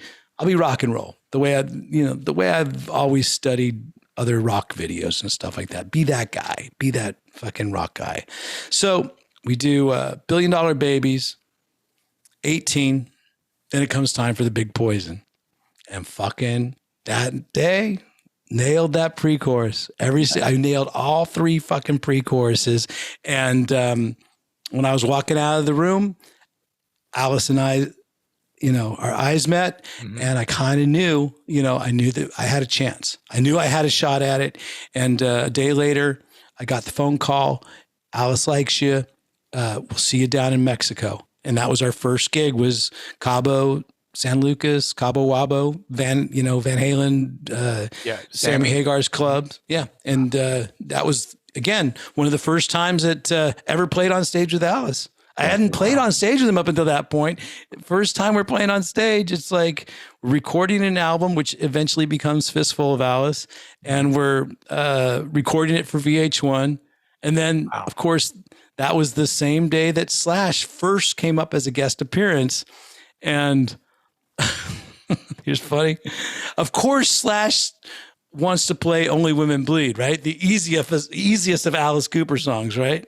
Yeah. Well, the band has a live version that we had all learned of Only Women Bleed, which we were going to be doing for the, tour. Yeah. Yeah. But there's an album version, a Bob Ezrin sort of, the cool shit. Yeah. It has all the extra melodic notes and this and that and that. Well, Slash learns that version. So us we're like, well, you learn the album version? So literally from sound check to the show, we had to learn the album version, and that's what you hear on the Fistful of Alice album. So, I hope that song made it. Maybe it didn't. I know that Lost in America made it, but and Slash is playing on that as well. But yeah, we crammed for it, and to this day, it's one of the coolest decisions I think he ever made, because I love playing those Alice versions of the songs that have all that cool Bob Ezrin production in them, all the melodic stuff, all the string stuff. So, when you were there at the show, Jason, when we played, oh shit, we didn't do Steven. That's right. We did a scaled down non-theatrical. Damn you. I know the set list quite well, and I know that I would have known if Steven would have been played. You played Escape the second night, you played Brown Sugar the first night, and I believe everything else was the same. That's right. Well, did we play? Well, no, because we actually played the entire version of Feed My Frankenstein the second night. Oh, that's right. Well, that was Dave doesn't know this. No one's really asked me. Sorry about that snafu, bro. No, that's all right. So Dave, I'll see if I get it right, Ryan. You can, and then you can tell me your version. What the fuck was going through your head when you're on stage playing? Here, let me. I don't want to release the Kraken yet. So Dave, imagine yourself in the audience and you hear the intro tape and it's the dog, it's the guy talking. Welcome. Yeah. Yeah, that kind of shit. Heard it a few times. Welcome to Alice's nightmare, kind of shit. And he's going and he's going and he's going and it's awesome and it's awesome. And then there's this whole thing. And then the first note of Feed My Frankenstein, the band comes out and this is what you hear, Dave. What the hell happened? The audience I is had no cheering. idea that it was that soft. Yeah, you can hear. Yeah, you can hear Glenn's drums, but they're in Acoustically. Yeah, you we're hear in his a- drums we're- acoustically. Not a single microphone. man. Yeah. Not a single microphone is on. But PA blew up, basically. no. Well, that's your version of the story. Yeah, that's We from know the that- audience. Yeah, We have in-ears in. and you're we have our hearing in-ears yourself. and being that the band is, it's all, everything now is through in-ears. Our shit sounds great. Yeah. Our mix is fucking pumping. So, Dave, we don't hear their amps. Right. There's no right. amplifiers blasting. Right. So you sound great to yourself. Yeah. Oh, and we don't see the audience reacting. So we're Yeah. kind of looking around like, this fucking crowd has an attitude. Are we going to have to like really work to win them over? Well, there was a lot of people cheering and shit, and the people that were cheering were actually like, to myself, I'm going, surely the people cheering don't realize that this is not correct. They were being nice. They were being very, you know what, an Alice Cooper fan, they give us a lot. And we were asking for more. Yeah. So what really happened is, imagine when that intro tape's going on, and the excitement's building, the band starts. As soon as those drums hit and the curtain reached the top, it pulled the main cord from the power amps, it yanked it out of the PA. It literally ripped the cord from the power amps from the speakers. So there was zero friggin' sound coming from the mains. But that's why our monitors were all working. So miraculously, Monsters of Rock Cruise fans, you heard it here first. Yeah. That's what happened. If you were wondering what the hell happened on night one of the Alice Cooper show on Monsters of Rock Cruise 2022, that's what happened. and you know what? I think it all goes down to ego too, because I didn't see any other band use the fucking curtain. We were like the headliners, so we're going to use the curtain. Why not? But guess what? Every once in a while, right? yeah, comes back to bite us in the ass. So anyway, hats off to the crew and to the MORC guys that were, because they actually found another cable, because this one had gotten ripped out and was fucking stripped or whatever, because it's those things that three-pronged things. So they found a spare cable. It was only about, it was only about 8 to 10 minutes. I think it was maybe It wasn't maybe very even long. less. It wasn't very maybe long. even less. Well, it felt like fucking 18 hours because, we were jamming and we were kind of going, this is weird. People aren't really getting into this until the second verse, where people start going, we can't hear you. Yeah. We can't. And then like almost split second after that, our monitor guy, Ashton, goes, PA's out, get off stage. PA's out. It was like, in your oh, walkie-talkie. really? So you heard Thanks that for- in your ears. He's talking. we heard it through our ears, and we're like, thanks for telling us now. So then we kind of, scatter like, little rats, and then to leave, and everyone's going, they're being charitable. They want a rock show. They know something's going to happen. And we just came back, but we didn't finish, because Alice goes, I go to Alice, what do you want to do? You want to start Feed My Frankenstein over again? He goes, screw it. No, nice guy. So we went right into the second song, which is No More Mr. Nice Guy. You played Frankenstein just later in the set, didn't you? No, we didn't. We never did that night. We did not play Frankenstein at all. No, you didn't go back. He actually said to us, but we didn't really get it. He actually looked at us after, right before Brown Sugar. He goes, you guys want to do Frankenstein? And we were like, all right, Brown Sugar. Because, the whole thing about doing Brown Sugar is we're going to play a song that even the Rolling Stones don't play. Yeah. Yeah. So I don't know. It ended up being, because we were kind of all weirded out after the show, a little bit like, well, that's a little bit like a lot of hype, and then look what happens. We were kind of feeling a little bit bad. That's weird. At least we have tomorrow to try and make up for that. But then we go out and because we did play angry that night, maybe a little bit more angry than we would. Nor if I saw, when Alice broke his cane, he really fucking broke it. But when I was walking around the walking around the boat after that that show, people were like, "Dude, really love the show. Thanks, man. I really appreciate it." I was like, Yeah, you guys. No. Let me. As a fan, let me jump in here and get super fanboy for a second. Destroyed on the boat. I mean, I've seen Alice a bunch of times. I've seen this current version of Alice 4 or 5 times now. 4 times. I remember the first time you and I actually got to kind of chat face to face was about 3 or 4 years ago in Austin at the Moody Theater. Do you remember that? That's true. Yeah. We were both there. But yeah, dude, you guys crush the what's going through your head thing about Feeding My Frankenstein and the opening song and the story about the PA cable being ripped out is just classic lore now. That's legendary lore in the book. It's Spinal Tap. It's Spinal Boat. If you will. Spinal Boat. Yeah. This is great because this segues into a question that I had on my Go ahead, Dave. Here. It's cool. It's very similar to, same subject. I got to interview Alice a few years ago, preceding one of those shows that came through Austin. Sorry, Ryan. Dave is a journalist. Dave has interviewed Eddie Van Halen and Ozzy Osbourne and Lemmy and everyone. So carry on, Dave. I know one person he hasn't, Rod Jackson. Because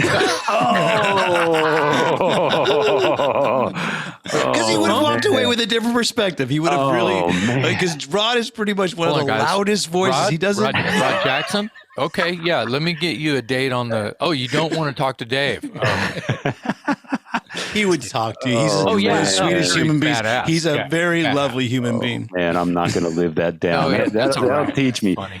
That'll teach me. No, not at all. So I got to interview Alice a few years ago, and one of my questions to him, and it's the same question to you now, when you're putting on a production with that many moving parts, there's got to be all kinds of potential for mishaps and miscues, and you just told us a great one about the Monsters of Rock cruise.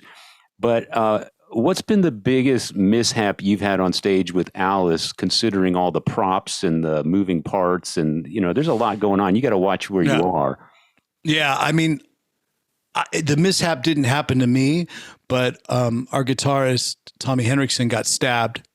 Oh. He literally got impaled by one of the swords, because Alice has these knives and swords that for some reason think only break balloons. They don't have anything to do with actually, maybe penetrating other people's skin or, no, but he's constantly, so we know, when School's Out happens and the balloons start going out, just find a safe space on stage where, if he decides to lunge the sword, you're not going to be on the other end of it. And in this case, Tommy was on the other end of it, but he had a leather jacket and it pierced the leather jacket. It went through the leather jacket and it gave him like a really big bruise on the inside of his chest. But if he didn't have the leather jacket, we're talking like, well, I'm not a professional. I'm no fencer, but.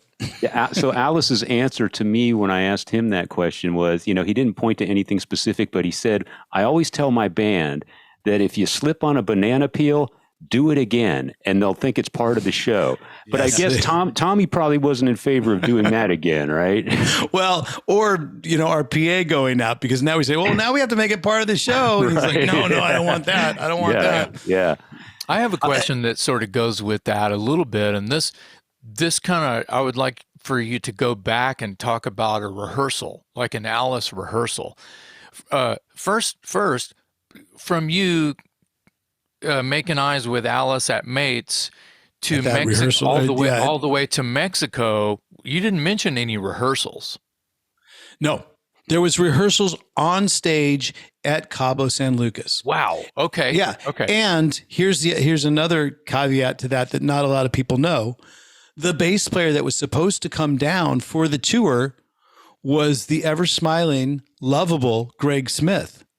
But Greg Smith at that moment had gotten another offer, and I don't know if it was Rainbow or if it was, one of the, 2,000 bands he's played bass for. He was already in Nugent and somebody else. So I don't know which one of the many dozens of bands he was touring with at that point, but he couldn't do it. So that's when Todd Jensen flew in, saved the day, saved rock and roll, and toured with Todd Jensen for the next couple of years.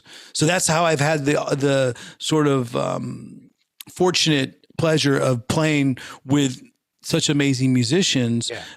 Starting off with that opening lineup of Cabo was Jimmy DeGrasso on drums, Red Beach on guitar, Paul Taylor on guitar and keyboards, and Todd Jensen on bass, myself on guitar, and of course Alice Cooper. So that was that first lineup, and ever since then, I've really had this distinct honor of playing with so many great musicians. Eric Dover being one of my favorites. You know, like I said, when people ask me who's one of your favorite guitar players to riff off of, for a single guitar player, 2 guitar player type band.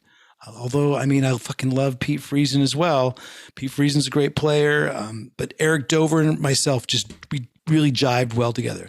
Yeah. But this current lineup between Nita Strauss and Tommy Henriksen, we lock and we know what's going on. We're kind of intuitive of each other at this point. So undeniable, of course. The band right now is on fire. It's amazing. Let's talk about rehearsals for this current lineup, and I rehearsals may not even remember. Now there is no rehearsals for this current lineup. We're lucky if we get one. Choreography. That's what I'm talking about. When this lineup finally got together, you had been with Alice for a little while before this sort of like congregation came together. Is that right? So that is true. You were in versions of the this new Alice Cooper band until this, and say you're not the new guy anymore. I'm not the new guy, but when I came back to Alice, I was the new guy, because you have to understand that there was a hiatus of when I moved to Sweden basically I moved there in 2005, but my last shows with Alice were January 2006. I remember it well. It was Munich, Germany. Last show that I played with Alice in 2006 was January tour. We played with Deep Purple. Wow. And the last song that I got to play with on stage as an Alice Cooper band member was coming on stage with Damon Johnson and Chuck Garrick and myself, coming on stage with Deep Purple and playing Smoke on the Water. It doesn't get more rock and roll than that. So if that was going to be the swan song, that's going to be the swan song. Luckily enough for me, it wasn't. And I got called back in 2012. So in 2012, all of a sudden, being 6 years, later, 5.5, 6 years later, I'm the new guy again. Oh, okay. So now I have, now I'm kind of like, okay, I just want to be a role player. Like the way it's so funny in the way you guys probably love the NFL as much as I do, or maybe you don't, but I'm a sports guy. I like NFL. And so Jerry Rice was a huge receiver for the San Francisco 49ers, one of the biggest guys. He was the guy, but when he came over to the Raiders and started playing for the Raiders, Tim Brown was the guy, and Jerry Rice became sort of his support guy and sort of a role player. So when I came back, I'm kind of like, what can I do to make this band better? And I've been trying to do that ever since. And, when I came in, Orianthi was the big dog. Yeah, I was going to ask you, who was in the band when you came back after 6 years? It was the same lineup that we have: Tommy, Glenn Sobel on drums, Tommy Henderson on guitar, Chuck Garrick on bass, myself. But we had Orianthi. So you were the great Orianthi. Yeah. And so I'm come back as this role player. And then Orianthi and I, again, kind of the same way that Slash and I played well off each other, Ori and I play well off each other. She's very rock. She's very, very blues based. Love the way she plays, has this cool vibe. She struts around stage. So that happens for 1 or 2, maybe 2.5 tours. But then she says, look, I can't do this tour. I've got something cooked up with my solo career. But we've got fucking Motley Crue. We got this tour of Motley Crue, their final tour. In steps in Nita Strauss, fucking chance of a lifetime, sees the opportunity, makes the most out of it, and the rest is history, so to speak. Because Nita comes in, kicks ass, perfect band member, ultimate like sort of team player. Hey, what do you guys need? What can I do? You know, 3 guitar players want me to play you want me to play just the root note, and then until it's time for me to shred, fine. What do you need me to do? Oh, you need that harmony? I can pick up that harmony. Great. Okay, good. I got that. So like this 3 guitar player lineup that we have between Tommy and Nita and myself, I think we're intuitive of each other's playing at this point. And now it's to the point where we've toured almost together as long as the original band. Correct. Had toured together as far as their lineup and stuff. And again, that's another amazing guitar player that I've been able to be sort of a play with is Michael Bruce, because I got to tour with the original band as well. Wow. So that was kind of it's been one of those bucket list thrill moments. But if you think about it, this lineup is strong. I mean, undeniable. It's solid. I want to echo what Jason said earlier. I think I've seen the last 5 times you've been through Austin, Texas, the last 5 consecutive tours. And every time I walk away just completely blown out by how great the band is and how great Alice sounds and how the show is just fantastic. Everybody needs to see that show at least once.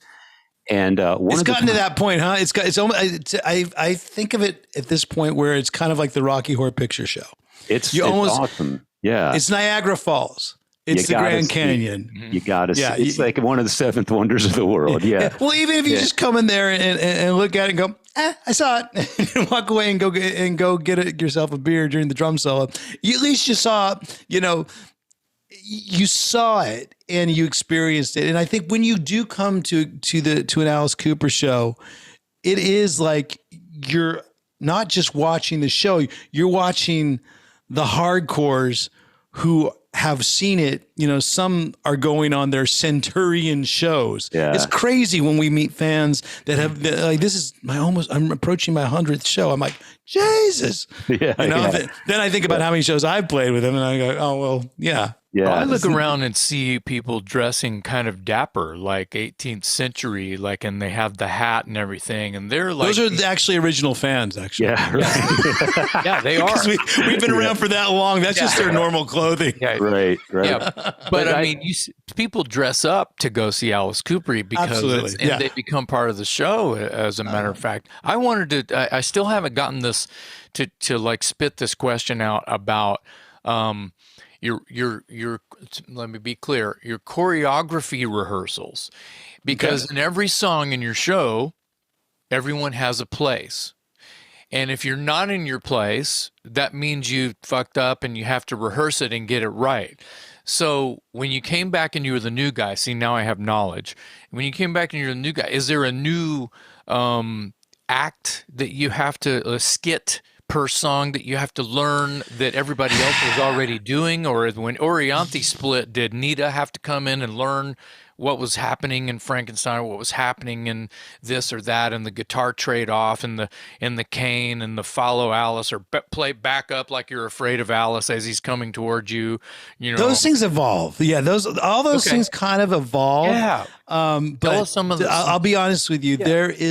It's way more high school play production than you would think boy band rehearsal or Michael Jackson, months of choreography. There's absolutely not one single choreography practice other than the interaction between Alice and Cheryl and their theatrics that they're going to do together with certain songs like when she's Nurse Rosetta, or when she's the dead bride in what's the song that we do, Roses on White Lace, or if she's, so that most of that sort of choreography happens between the two of them. And then there's all we need to do is get out of the way. I was going to say whenever Alice has something that he could hurt you with. That's a good rule of thumb. If Alice has something in his hand that he could hurt you with, whether it's a throwing knife, and he's really good at throwing knives, but guess what? Throwing knives sometimes bounce off balloons. I've seen it happen. You know, if it hits at the wrong angle, it's not going to pop the balloon. It's going to use the rubber force of the balloon to projectile the knife in a different area. Or if we have a guest player, for instance, in Australia, we had Bob Geldof, the great Bob Geldof. He was, again, you know, just coming full circle back to La Quinta. It wasn't, he was staying at the same hotel as us, you know, but it was a nicer hotel than La Quinta. Sure. Again, I hate to ruin your sponsor, but at this point, I think it was like Hilton or Sheraton or something like that. It was. We'll pick up Hilton. A little step up. It was a little step up, but Bob Geldof was staying at the same hotel. So I'm having breakfast with his manager. He's out here doing he's doing his public speaking event. I go, well, you know what? Would Bob like to come down to the show? I mean, because we're huge fans, obviously. And he calls me in my room, his manager, because he says, Bob would like to come up and sing. Do you think you could arrange that? I go, hell yes, I can. So I go, does he know the words to School's Out? Oh man, he knows it perfectly. He's been a lifelong fan. Of course he does. Right. Well, comes down to the show. You think Bob Geldof knows the words to School's Out? I'm guessing no. I don't know. He knows the chorus. I think we all do. I hope so. Yeah. But luckily we have a teleprompter. So the words are right and big there. So for our guest singer, and he's singing it great. But then it comes time for the knives. When the balloons come out, apparently you're supposed to throw the knives backwards. Bob Geldof throws a knife to pop the balloon. He throws one of the knives because Alice gives him not the smartest move that Alice has ever made. He gives him a knife thinking that he's going to pop the balloons, shiv a balloon, if you will, or throw it backwards when the balloon is away from the audience. Bob Geldof throws the knife. Oh no. Towards the audience?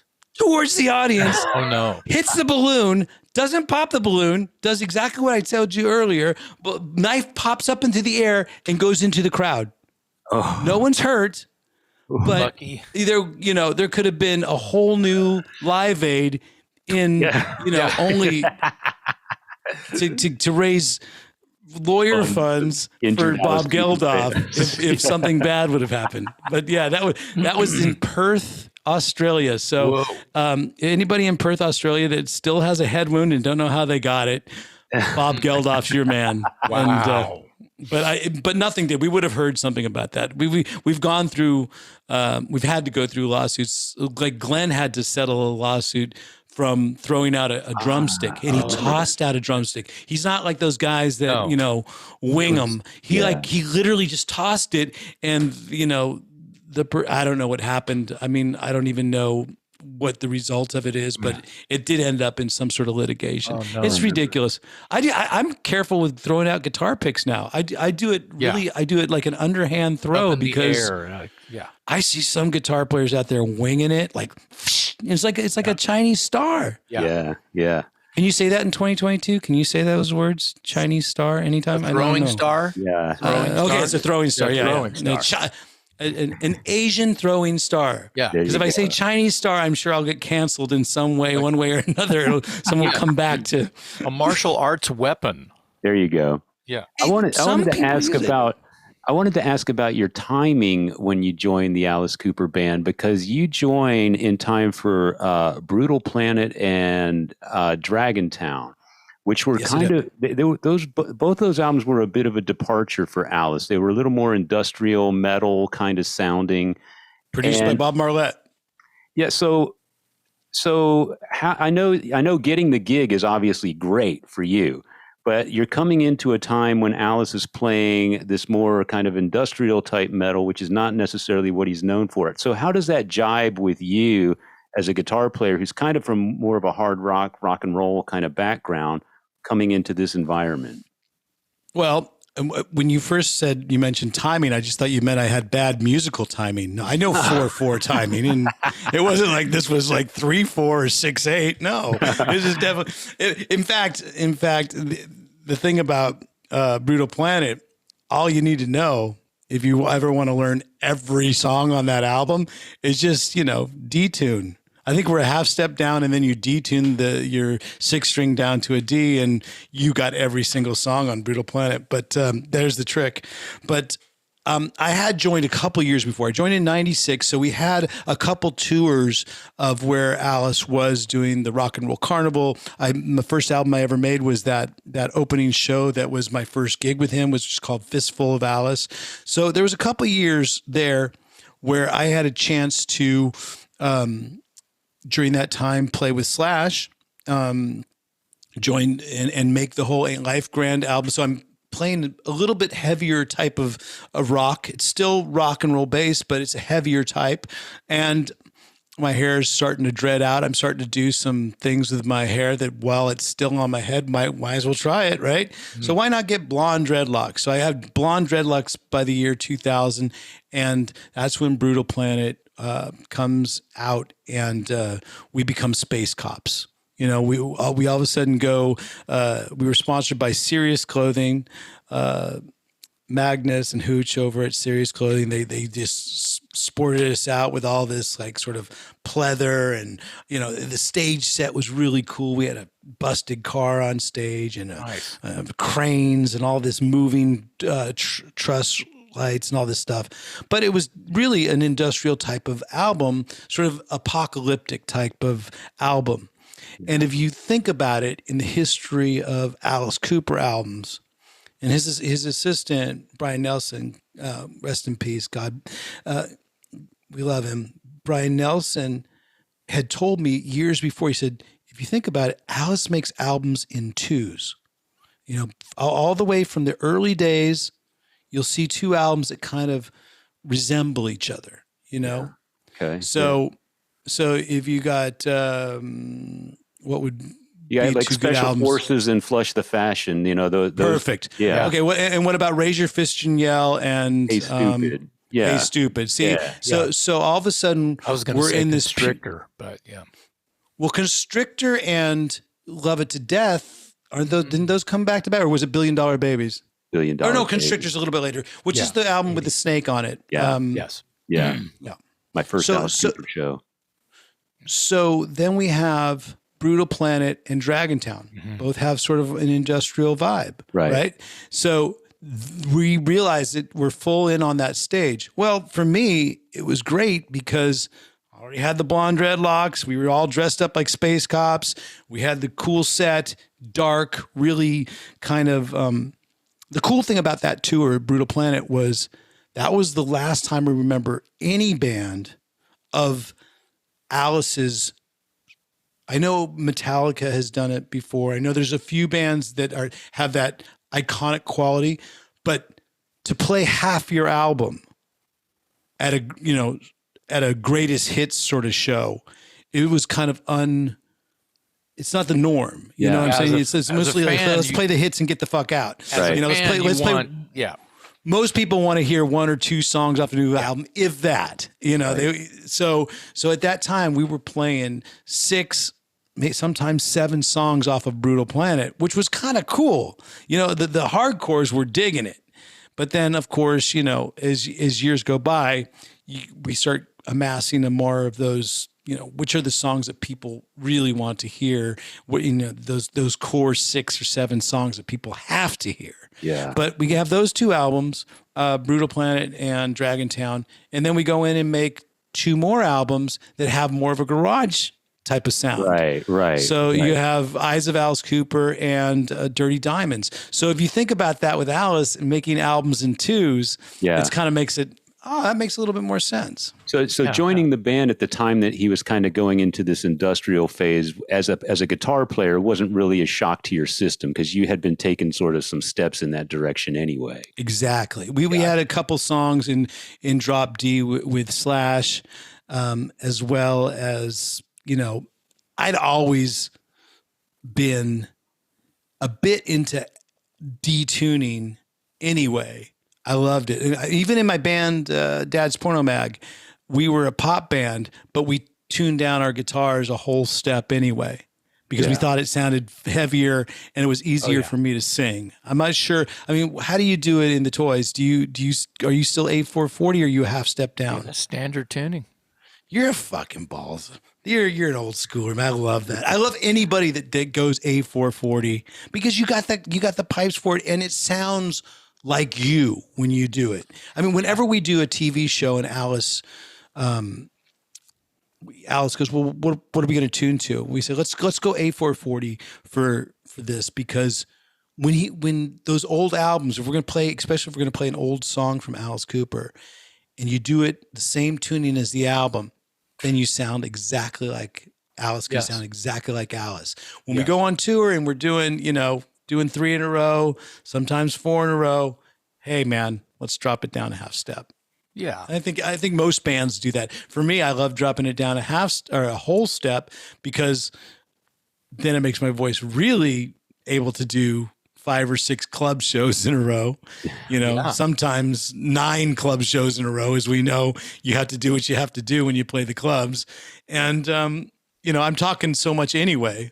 And the reason why you're not able to ask any of these questions, Jason, is because usually when I'm a podcast host, I just shut up and listen, but I'm going to be the podcast guest.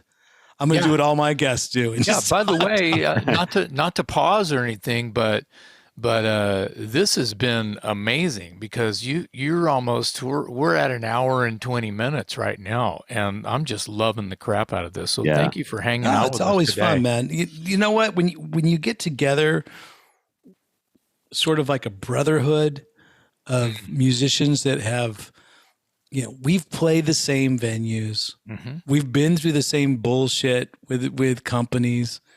And we've loved the same bands growing up. I see your posters on the wall. I mean, it doesn't even have to be a band. You got a fucking Planet of the Apes poster, dude. I saw all of them. Yeah, it's which is your favorite? Mine was Beneath the Planet of the Apes. Scared the shit out of me. That was my scariest one. Yeah. So I love them all. The entire idea of that is, about there being this alternate universe or a time warp, and where, these spacemen get caught in it and they land and they don't know where they are. And it's role reversal where the animals have taken over as the alpha and all this shit. It's just like, that's a story that I'm always going to like. It also is, it's kind of a throw on politics, and things and social standards and things like that. And the way, did you have the play figures? The way people treat people, it's kind of why I like it. I did. And I have some, you can't see them, but I have some to my, here we go. This a little show and tell for you. This is not old. This is like 90s, but there's Dr. Are you the 40-year-old virgin? You have them still in their packaging? What's going on?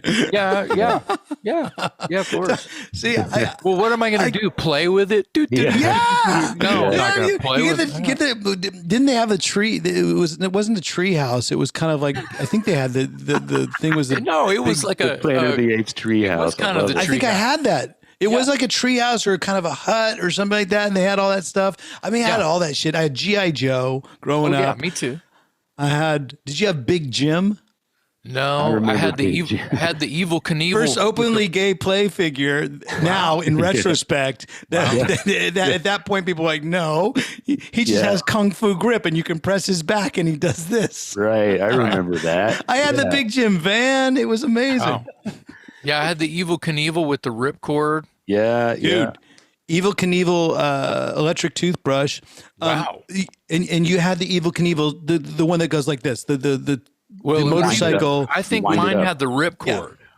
Oh, yeah, the ripcord. Okay. Yeah, ripcord, and it like had a little sort of like generator. And you yanked it, and it would zip up, and you would press a button, and he would go shoom. Did you have the Marvel characters, Aquaman and Superman and Batman? They had a bunch of those as well. I don't know if I had we're talking 70s, so yeah, man. I'm born in 65, so we're probably close. We're the same. Yeah. I can tell because we both have our father's reader's glasses on right now. Well, the Ray-Bans. This is like the Biden glasses. That's my look. I just remember that. I mean, the aviators, you just can't go wrong with them. Dave's like, I don't need readers at this point. Jason knows I wear them all the time, except for when we do the podcast. Yeah. Oh, is it all image for you? I gotcha. Well, it's like I really only need them to read. That's really the only thing I need them for. But I can't read anything without them. So otherwise, when I'm driving, when I'm talking to you right now, when I'm walking around the house or whatever, I don't need them. But anytime I need to read, so I'm born in '67, so I'm right there. You're right. You're coming up. You're right. But you're not reading any questions from me. These are all just coming off the top of your head. I took I have some bullet point notes right here, but most of it is I did. I get some little milestones and I put them in my brain, and so I have them. I have an outline in my head, and the rest I just riff on the conversation. Well, those bullet points must be in a big font. Well, so here's one of them. And because I didn't want to get off the Alice Cooper topic, because I do want to talk about some other things unrelated to Alice, because you've done so much that I'm interested in. But I didn't want to walk away from the Alice topic without talking about the Dirty Diamonds album, because on that record, you got a lot of songwriting credit on that record. And so I wanted to know, what was the turning point, or what was it that, where did you get the sense that Alice had confidence in you or was willing to let you or whatever? How did you get so many songwriting credits all over that record? Because I think during the Eyes of Alice Cooper, we really had a band vibe going on, and Alice felt comfortable with the band. I mean, the band has a really good dispersion of songs all across those two albums. And I felt that Alice really took a chance by letting us write the album and putting his foot down, saying, no, this is going to be a band album where the band writes the songs with the Eyes of Alice Cooper. So it seemed as though the hardcore fans and a lot of the diehard fans really turned on to that album, Eyes of Alice Cooper. They liked the vibe that we had. They liked when we would come and play, it was bare bones. That was when we were like, I think we toured as just two guitars, bass, and drums. That was the first tours that we had not used an extra keyboard player. And since that day, he hasn't had a keyboard player. As much as I love having Teddy Zigzag and playing in a band with Teddy, and I hope he comes back, because we just did a gig a couple months ago at an Alice Cooper charity event where Teddy came and played, and you just, those organ sounds and those piano sounds. There's so many songs that benefit, Public Animal Number 9, all those types of Only Women Bleed, those piano parts are integral. But we hadn't done that from Eyes of Alice Cooper on. And now it's been guitar driven. And Alice loves having guitar driven bands. And I'm so happy for it, because it keeps me employed, keeps us on the road, keeps us working. But well, with three guitars, you can sort of emulate some of the key parts too with three guitars, because I don't know if everybody, let me just throw this raw meat on the table and see who takes it. Three guitar players playing the same guitar part doesn't happen in the Alice Cooper band, because the way the songs are written, there's usually three guitar parts, especially in the older material. There's like three guitar parts going on anyway. Yeah. $1 Billion Babies has three guitar parts. School's Out has three guitar parts. You guys are not all playing the same thing all the time. So I've always wanted to just say, hey, look, there's three guitar players in that band, but look what they're doing. Leonard Skinner had three guitars, but they also had the keys too. So they could literally do whatever they needed to do do you feel like sometimes, this is kind of a loaded question too, do you feel like sometimes you and maybe somebody else in the band, I won't put it all on you, are like Alice's trusted musical director-ish? Well, but without having that title? I think he trusts all of us as musicians to be that band. We don't have like a set musical musician or a musical director, but at the same time, everybody knows, what role to play. Everybody knows, and everybody listens to each other. I think there's good communication with this lineup. In the Q&A on the ship, I was lucky enough to. I just felt. I felt it's just seeing just hanging out with Alice over tea, hearing him tell stories, and he really, really loves you guys as a band. Yeah, he's always given us. I think that's what makes us so loyal and so thankful to be in his band. You realize he doesn't have to love you. He could play the card like they're just employees. Fuck them. I'm Alice Cooper. He's not. And you know what? That's not him. A lot. That's probably the situation in a lot of other bands, but that's the reason why. And I took this from a sports podcast, and I just can translate it into a rock and roll sort of verbiage, is that we always have to remember that we don't have to be in the Alice Cooper band. We get to be in the Alice Cooper band. I heard an NFL player say that. He says, you don't have to be in the NFL. You get to be in the NFL. So we get to play with Alice Cooper. We get to be part of that legacy. We get to every night go on stage with a guy that we know is a household name, but he's always encouraging us when it's our moment to shine to make a bigger deal out of it than it actually is. Like when you go up there and solo, I don't care if you're playing in front of 2,000 people. It's got to be 200,000 people. I don't care if it's 10,000 people. It's 100,000 people. You have to act like you're playing bigger because this is your moment. And he gives us that credit. He gives us that confidence.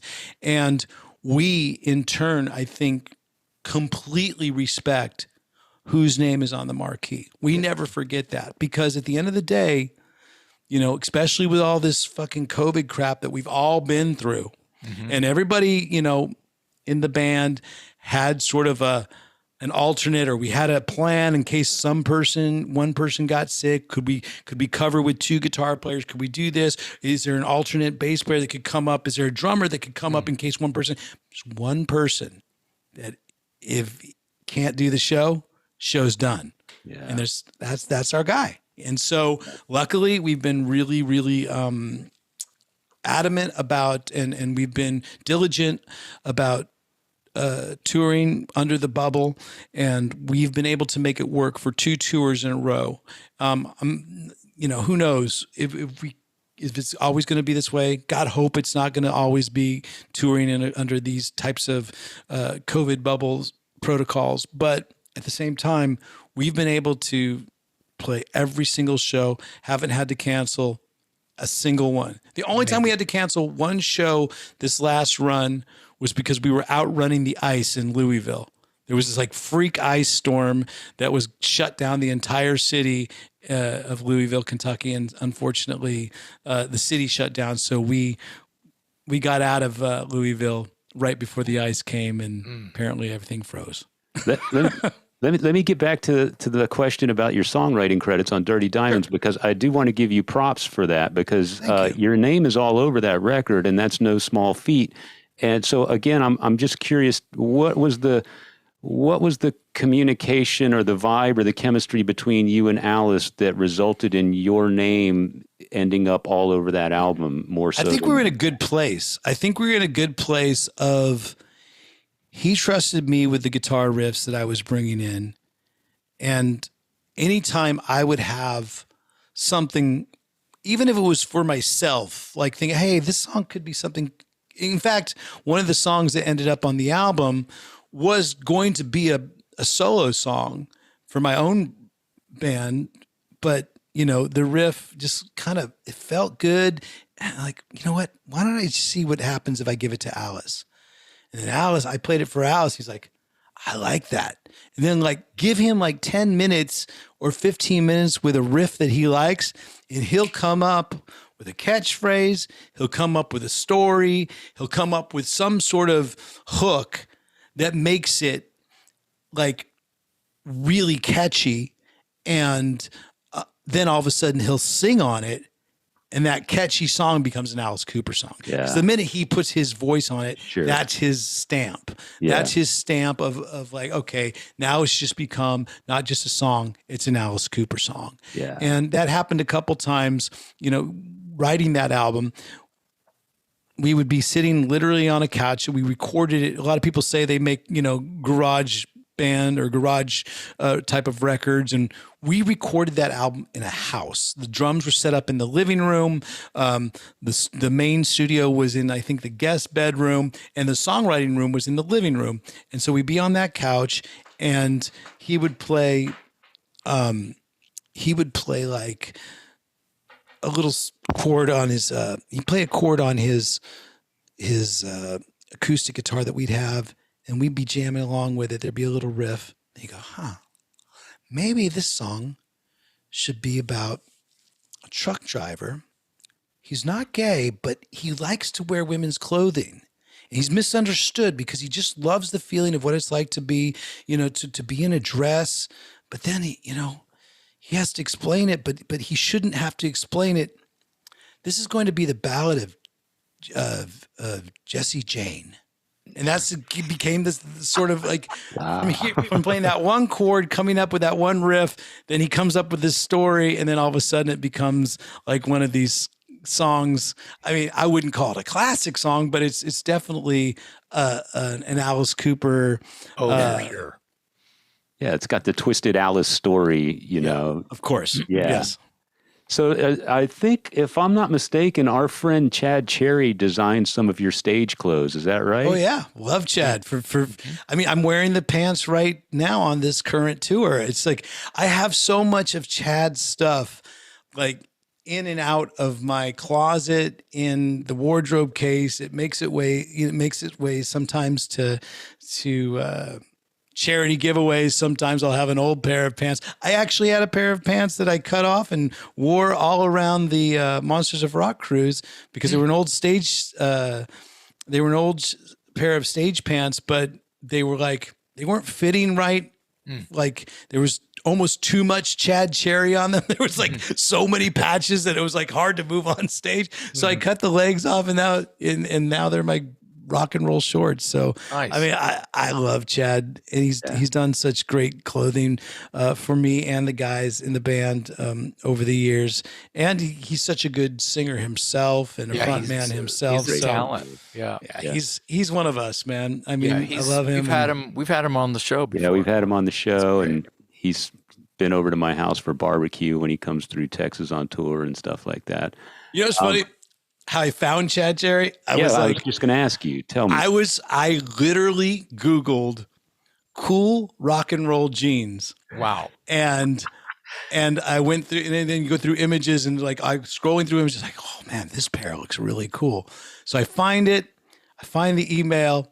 I email the address. I say, hey man, I love these jeans. If it's possible, maybe I could get a pair someday. He goes, hey, this is Chad. We opened up for you last year on tour. I'm in the Las Vegas, right? Yeah. It was the Las Vegas. Sorry. The Las Vegas. And we did a couple gigs with you in the Midwest, because at that point he wasn't living in California. He was living more up in the Illinois area, I think it was. Yeah. And I go, perfect. And then that's how our relationship started, and then we've been friends ever since. That's awesome. I wanted to ask you about your podcast, because you've been in sort of the radio game and the podcast game for a lot longer than I realized. But talk about. I'm curious to know which one of your guests had the best stories. Shit, I mean, there's so many. I mean, we're over what now? Within the trenches. Episodes. Yeah. Well, we've done a lot. I've done a lot over the years. I actually started in 2005. The only thing I ever wanted to do, to be honest with you, when this whole podcast thing started, because I remember, the Podfather. You've probably heard of Adam Curry, the Podfather. Oh, yeah. Adam Curry is Curry. I hadn't heard the Podfather. That's funny. He's basically known as the Podfather. I remember back in the early 2000s, I read some article where he's talking about this thing called podcasting.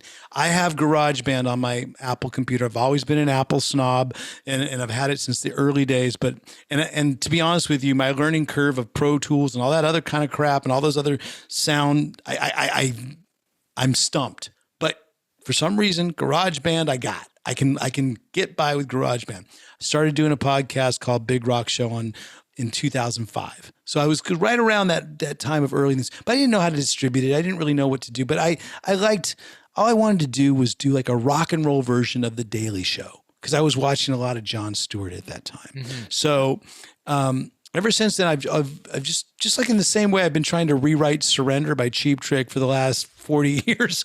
I've been trying to like do impossible. It's impossible. Mm-hmm. You will never write a better structural song, I feel, than Cheap Trick's Surrender, unless you want to break in ABBA's SOS. Because if you look at a structure of a song, SOS is one of the coolest songs ever. And people might say, oh, it's ABBA. Well, yeah, it's ABBA. They are rock and roll. I just don't know how else to explain it, but structurally, SOS and Surrender. And for some reason, I don't know why, but that old-fashioned love song by Three Dog Night. Mm-hmm. Oh, yeah. Mm-hmm. It's an old-fashioned love song is one of my and Blackwater by Doobie Brothers. Mm-hmm. Some of my favorite songs of all time. And I don't know about you, but Blackwater was like, I mean, I've actually gotten to play that song with the guys in the Doobie Brothers on stage. I've been really lucky all through Alice, writing those coattails of Alice to do those types of experience those types of things. But to close the book on the podcast, who are the favorite stories within the trenches that I do weekly now on my YouTube official channel? We've had so many cool guests that I can't begin to tell you who would be the best one. I feel like for some reason, it wasn't even a musician. It was a comedian, Doug Stanhope, who's like one of my all-time favorite comedians. I reached out to him. He comes on, we start talking, we just start talking. It turns into such a long podcast that he has to take a piss. So he brings the camera or whatever we're streaming on, and he goes out into his place, and he goes out to the side, outside, and has a piss while we're doing the podcast.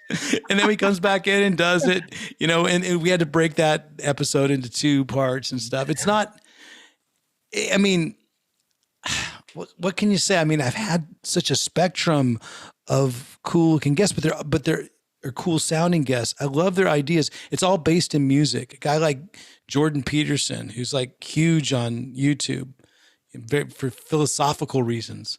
Turns out he's a huge Alice Cooper, Welcome to My Nightmare fan. Mm-hmm. Wow.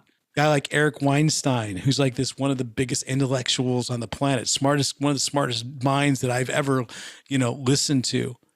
Turns out he knows how to play really good blues guitar. Wow. So it's like, it's pretty, I mean, making connections. And of course, we've had all the original guys on in the Alice Cooper band, all the original members. I mean, obviously we couldn't get Glenn Buxton, but if I can contact someone in heaven or hell or wherever the hell Glenn is, I'd like to interview him. But we've been able to get a lot of great guests on the podcast, and hopefully we'll have more and more. And at one point, Jason, would love to have you come on, and we'll do the same sort of thing that we're doing right now. Yeah. But I'll be grilling you and talking less and listening more. Yeah. Well, I and people who know me well, they know that I can talk a long time. So. Oh, dude, I saw you on the way you front a band. It's like what I said before we started the podcast is the way I like people to front the band. It's no bullshit. You have it's probably some go-to lines, that you've picked up over the years through the script. I call it the script, but it's a good script because you pick and choose those lines when you need to use them. You said a couple things when you played on the it was the boat on the boat stage. Pool deck. Yeah, the pool stage. Yeah. The daytime show. My favorite thing, my wife and I, our favorite thing, I think probably of the whole entire tour, was when you sent your bass player back to his room to change his pants because he was wearing board shorts, and you said, "I'm that guy. Sorry, but I'm that guy. Gotta wear long pants. Well, I hope bless his heart. Mike went back to the room and put pants on, and he to give him. I'm glad that you enjoyed that little funny moment. Enjoyed it. It was our favorite part of the cruise, man. Yeah. My wife goes, my wife goes, I love him because you know what? He's not that guy. And you were just so like, yeah. And I agree. You can't wear board shorts if you're playing the pool. It's too obvious. If you're playing the pool stage, well, you got to try a little bit. Bless his heart, he did go back to the room and put pants on, and he actually was cool and said, you know what, you're right. I'm in vacation mode, and I said, well, you got to work a little bit, right? Yeah. But that's funny that That's hilarious. I wasn't really supposed to lend that information to you. I don't think it had just fucking just happened. being honest, dude. That's what I like. Well, you're being what I like honest about it. Yeah, you're not throwing stones. You're being honest, saying that be the greatest part of the cruise for you. Well, it was much better than going to Johnny Rockets after our first show at 10:30 because nothing else was open, and so the only thing to eat was a bunch of Johnny Rockets. That was one of the worst decisions I think I made on the entire cruise. I mean, no sunscreen. The restaurants weren't open. Nothing? No, by the time we finished and by the time everybody was kind of like, got together like, hey, that was weird that happened at the beginning of that show, but you know what, we'll prevail. And so we walked and we were like, what's open? Nothing was open anymore. Yeah, so Johnny Rockets was it. Your late show by the time you had dried off, so to speak. You were kind of the other bad decision was no sunscreen on the day that we went to that private island that MORC owns, and it was like, I looked like a rock lobster. I still do. I still think I still have like radiation. Yeah, you look a little red. You don't look too bad. You don't look too bad. I had to. There's some pictures from that daytime show that we were just talking about, where I look like a lobster. And you don't look like a tanner to me. You don't look like someone that goes out and tans much. No, I'm Freckle Boy. I am a salamander. If you got a magnifying glass and got up to my skin and just like looked at it through a magnifying glass, you would think you were looking at a lizard's, like a white salamander's skin. You know how when I have you on the podcast, we'll get into your salamander heritage. Jason's okay. He's come over to my house before, and I meet him in the front yard, and we're just, shooting the breeze out on the sidewalk. And he goes, "Let's take 3 steps over this way so I can stand under the tree." It's true. Yeah, I have to be under a rock, or I'm gonna not be a vampire. Yeah. Dave has more of a West Coast or an East Coast vibe. He, like a guy that has 5 o'clock shadow at like 9 in the morning. I'm a total native Texan, man. Are you? Yeah. You have a little bit of an East Coast vibe. I could see you being in Skid Row or some band from. I could see you being a past member of Skid Row, or somebody from the New Jersey area. Okay, somewhere. Okay, here it is. I'm a native Texan, but my dad's from Philadelphia and my mom's from Buffalo. I was gonna say Brittany Fox is my second answer, so I'm close with Philadelphia. Okay, yeah, all right. I prefer Skid Row, but okay, all right. But now you live in Nashville. See, you have that vibe, I'm from Jersey, but now I live in Nashville. Yeah, with everyone else from Jersey. Yeah, but still, Dave is the guy that, in an open air situation in August in San Antonio, Texas, would be, like at the rodeo or something, and the sun, it's 115 degrees. He's the guy in the front row, and he ain't going anywhere. No sunscreen, maybe a ball cap, and Black he won't. But he tans well. You could tell he's got that olive skin. He's tanning all right. He can handle it. Me, I just turned into I can't do it. All right. Do you have your audio? Is your podcast audio? Because if people are just listening to it audio, they're going, oh, we can't see this. So you have to go see us on video. It's video. It's video. Yeah, very good. We edit in post, and we, put our intros and our outros with little zingers and stuff. And then it's on YouTube. So there's going to be no editing on this. Okay. There's very minimal. Very minimal editing. So when you leave the room, we do an intro. It's like we make our guests leave the room, and then we talk shit about them. So. Yeah, perfect. Yeah, well, perfect. I have a confession to make. I probably do need my readers because here's my notes. See, I those saw are that giant font. Those are big letters, man. They're huge and they're in Sharpie. And That's and the biggest I think Chris Wise has ever seen his name. Yeah. Well, so this leads to my last. This is my final question. Teleprompter, Ryan. It is a teleprompter. Yeah. And some of them are in green, and some of them are in blue, and so I can tell one question from the other. So color coded. Yeah. So here's my last question for Ryan. I have one more for Ryan, and it's completely left field, and I had no idea about this until I started doing some research. And Jason, I don't know if you know this either, but Ryan is credited as playing guitar on the Tal Bachman hit song "She's So High." Yeah, that's me. I did not know that song was everywhere in '90. What is Tal Bachman? Biggest song. No, just listen. If I just sing it to you, you'll know it, Jason. You'll probably go a little cringy. You'll probably go, "Oh." Okay, we can edit it out if we, No, she's so high above me. She's so lovely. I don't know what key that's in, but yeah. Yeah, it was a huge. No. Okay.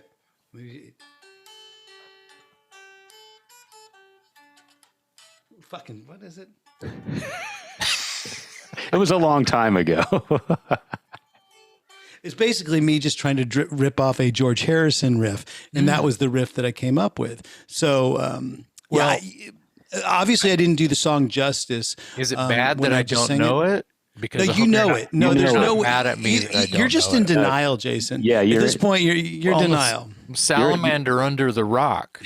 So when I was researching Ryan and that little bit of information came up and I was reading, it says, it's talking about what a big hit this was. And I thought to myself, well, if it was such a big hit, I've heard it. So I pulled it up on YouTube and the minute I heard it, I went, oh my God, that song was all over the radio in 98, 99. And then it was on a Peloton TV commercial years later. Oh, yeah. Just recently was on that Peloton commercial. I tried to, here's the story about that. I don't want to get too far into it because Tal and I have patched things up, but when I left that band, it was to do the Brutal Planet tour.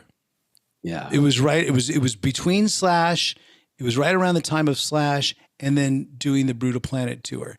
So it was a lot of things were happening for myself, but the opportunity to play with Tal, I will always look back on as being very thankful and grateful for having that opportunity, because not only was I exposed to, I'd never been in a hype band before. I've always been in the band. It's like my podcast, In the Trenches. It's always been, hey, there's some record company guys coming down tonight. Let's do it. Did the record companies guys show up? No, they didn't show up. It's been it's always sending in demo tapes. Hey, this is going to happen. This is going to be great, and then you never hear back from them. Mm-hmm. Tal Bachman was the exact opposite. We were like the flavor of the week. We were being courted by every single label. We got to go. We flew to Hawaii, lived there for four months, making a record with Bob Rock. It was like legit. Can't even begin to think about what the record budget was and how much recoup it would be. That's why I actually, at one point, I was just like, well, you know what? With that song, I won't take publishing. I'll take the buyout that they're offering, because how could this song ever, recoup? How could this album ever recoup? Well, the album probably didn't recoup, but the song should have taken the publishing. Yeah. Should have taken the publishing. But you know what? Those are things that you live and learn. And the funny thing about that band is, if you think about it, the only one I'm not 100% sure is about the drummer, Lance. Great drummer, by the way. But if you think about it, I've been able to sort of, again, ride those coattails and have a very cool experience with Alice Cooper and a bunch of other bands all throughout these years, but I'm, mostly known for Alice Cooper, and I'm totally cool with that. What a name to be able to wear on your sleeve. Sure. Chris Weiss, the bass player, has played in The Cult. Yeah. Ace Frehley. And oh God, please, he's going to kill me if I mess his name up. The keyboard player in that band. Someone please go on. You guys actually can do some editing. No, we will. It'll be tight. No, but I'm just trying to find the keyboard. I'm not Derek Sherinian, is it? No. I played with Derek as well, but no. God, as soon as you say it, it's going to come up. It's going to hit me over the head, and he's going to kill me for not. Who's he played with? Remember? Oh, dude, he's played. We can edit it out. As soon as you tell me his name, I'll tell you the band. Yeah. No. I'll right. So are you in the keyboard video? Player? Huh? Are you in the video? No, I'm not in the video. No, okay, that was Chris already. Is. That's why I have Chris's name written in Sharpie in 18-point Sharpie, because I looked at the video and I thought, well, either Ryan had his hair cut really short and had it kind of spiky Billy Idol style back then, or that's a different guitar player. And they show Chris for a split second, and I'm like, that looks like. Well, Chris look who the keyboard player is. Tal Bachman, keyboard player. Yeah, I'm looking it up right now. And failing. Come on, man. I'm so bad at stuff like this because, I mean, I didn't mean to put you on the spot. I just no. I wanted people to know, because that song was such a huge hit. But you have to know the keyboard players because the ironic, the totally ironic thing is we all coming from huge. We play in huge rock bands. Yeah, He's Steven Tyler's shadow in Aerosmith. Oh now. Wow. So this keyboard player you're talking about? Yes. Yeah. And one of the best vocalists I've ever. Oh, Buck Johnson. Jesus Christ. Okay, Buck Johnson. Now you edit it. I wouldn't have known that. It's Buck Johnson. And you know what, Buck? Just so you know, there was no Googling for me. The name finally came. Well, I looked Buck up Johnson. Tal Bachman's Wikipedia, and Buck Johnson's name's not even on there. Oh, that's very. That doesn't surprise me. Mm-hmm. Yeah, because Ryan's uncredited on the song. 9 of the 11 songs on the album, I'm all over. I played guitar. I'm in the studio with Bob Rock and Tal, and yeah. And well, there if anyone out there was listening to the radio in 1988, 99, you couldn't escape that song, because I saw it. I didn't. I don't know. It's not coming to me. I'm sure I wanted to go find the song and listen to it, but I do. Look, Ryan's going to give us an exclusive right here. Okay, well, we have to edit it out because we can't pay any royalties. High above me, she's so lovely. Yeah, she's there it is. Don't know it. So we can't pay the royalty. We can't. We have to edit that out. So anyway, you can edit that out. Buck Johnson, Aerosmith, myself, Alice Cooper, Chris Weiss, The Cult, and a bunch of other I saw Chris with Ace Frehley. With Bob Rock. That's intense. Yeah, so my Bob 6 degrees of separation to that is I wrote some songs with Randy Bachman. Oh, there you go. Yeah. That never came out. We didn't. I was going to say it wasn't Taking Care of Business or Baby. No, it wasn't those. Yeah. I wrote. I was alive then, but I wasn't in the sessions. So well, I mean, how many times do I get asked? So you're an Alice Cooper? Did you write Poison? I'm like, I wish. I wrote Ballad of Jesse Jane. Yeah, that's pretty rad. Yeah. To be able to say you write songs with the man. That is any song with Alice. Yeah, Cooper. that's why I wanted to spend some time on Dirty Diamonds, because I appreciate that. Geez, who out there? Well, you know what? One of my favorite songs off that album is "Perfect." It's called "Perfect," and it was a cool little riff. I wanted it to have a bit of a T-Rex type of vibe, and Alice came in, and again, he nailed it right. When I played the riff, he goes, "Huh. I hear T-Rex, Roxie, but you know what? I hear a little John Lennon too." And one of his favorite singers is John Lennon. So if you listen to that song "Perfect" off of Dirty Diamonds, if you can close your eyes and just hear Alice channeling a bit of John Lennon, you'll really hear the tones, because he's really good at that type of voice, that John Lennon-y, sometimes a little nasally, but throaty type of thing. He can nail that. And I think Alice, sometimes he doesn't get enough credit for being the crooner that he can be. Right. Because if you listen to those ballads, How You Gonna See Me Now, I Never Cry. I Never Cry. Fucking Only Women Bleed. So there's a bunch of them. He's unsung as far as that style of writing goes. Well, it's because he became Alice Cooper, the darkness and stuff. But that's part of his own doing, because that's obviously the evilness and all that kind of stuff is he's created that whole aura. Isn't it from just to go, not to go discography crazy, but isn't it from the inside that he wrote with Bernie Taupin and had Davy Johnstone play on?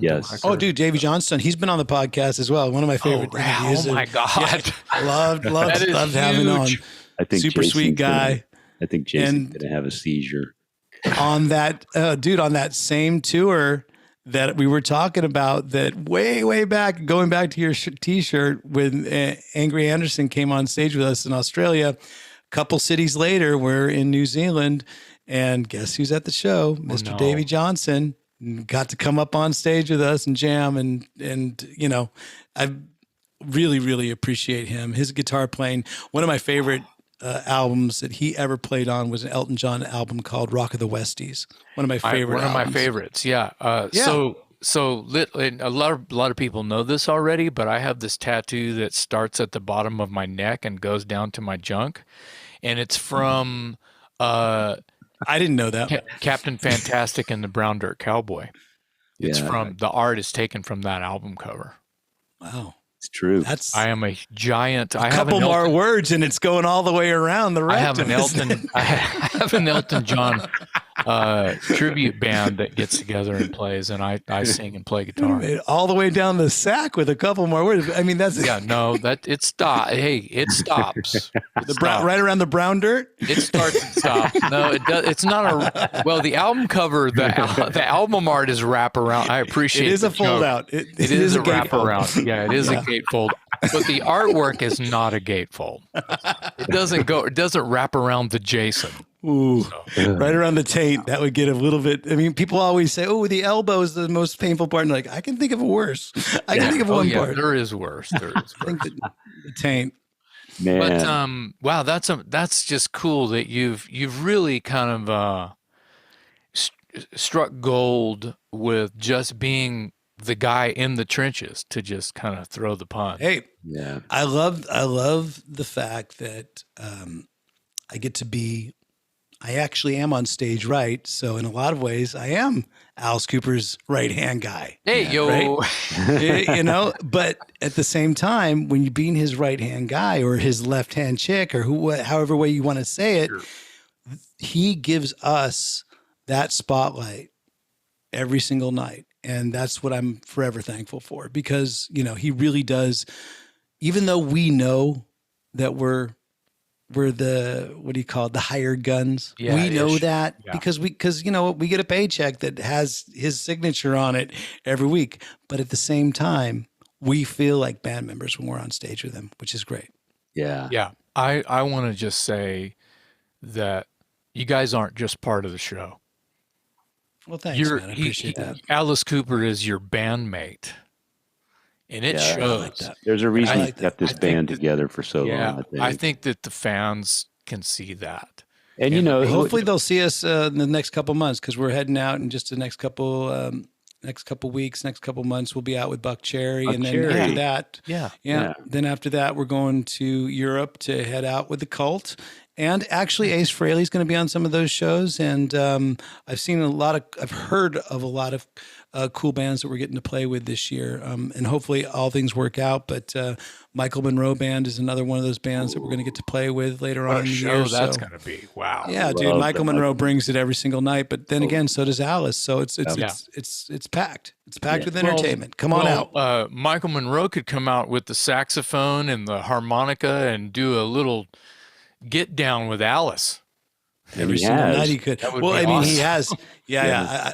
The best is having Michael Monroe show up at sound check, because Alice doesn't do sound check, and we're always like, well, we need a singer to sing some of these songs. He says, I'll do it. And he'll come up and he'll play like, Under My Wheels, and he'll just sing it. But the only problem is he'll sing it loud. He sings so loud. Yeah. He's not like he's not Zach Wilde loud, because that guy doesn't even need a PA, but he's loud enough. I don't know. Are you a loud singer, Jason, or do you feel that you're over the years? I feel like I used to be, and then over the years I've sort of calmed down my throw, because I can sing longer if I'm more relaxed. But you can still get that growl being at a soft volume. Yes. Good for you. You've figured out the matrix or whatever. Yeah, because it's that's the hardest like a fry vocal. It's a rattle that you're doing, as opposed to like David Lee Roth is not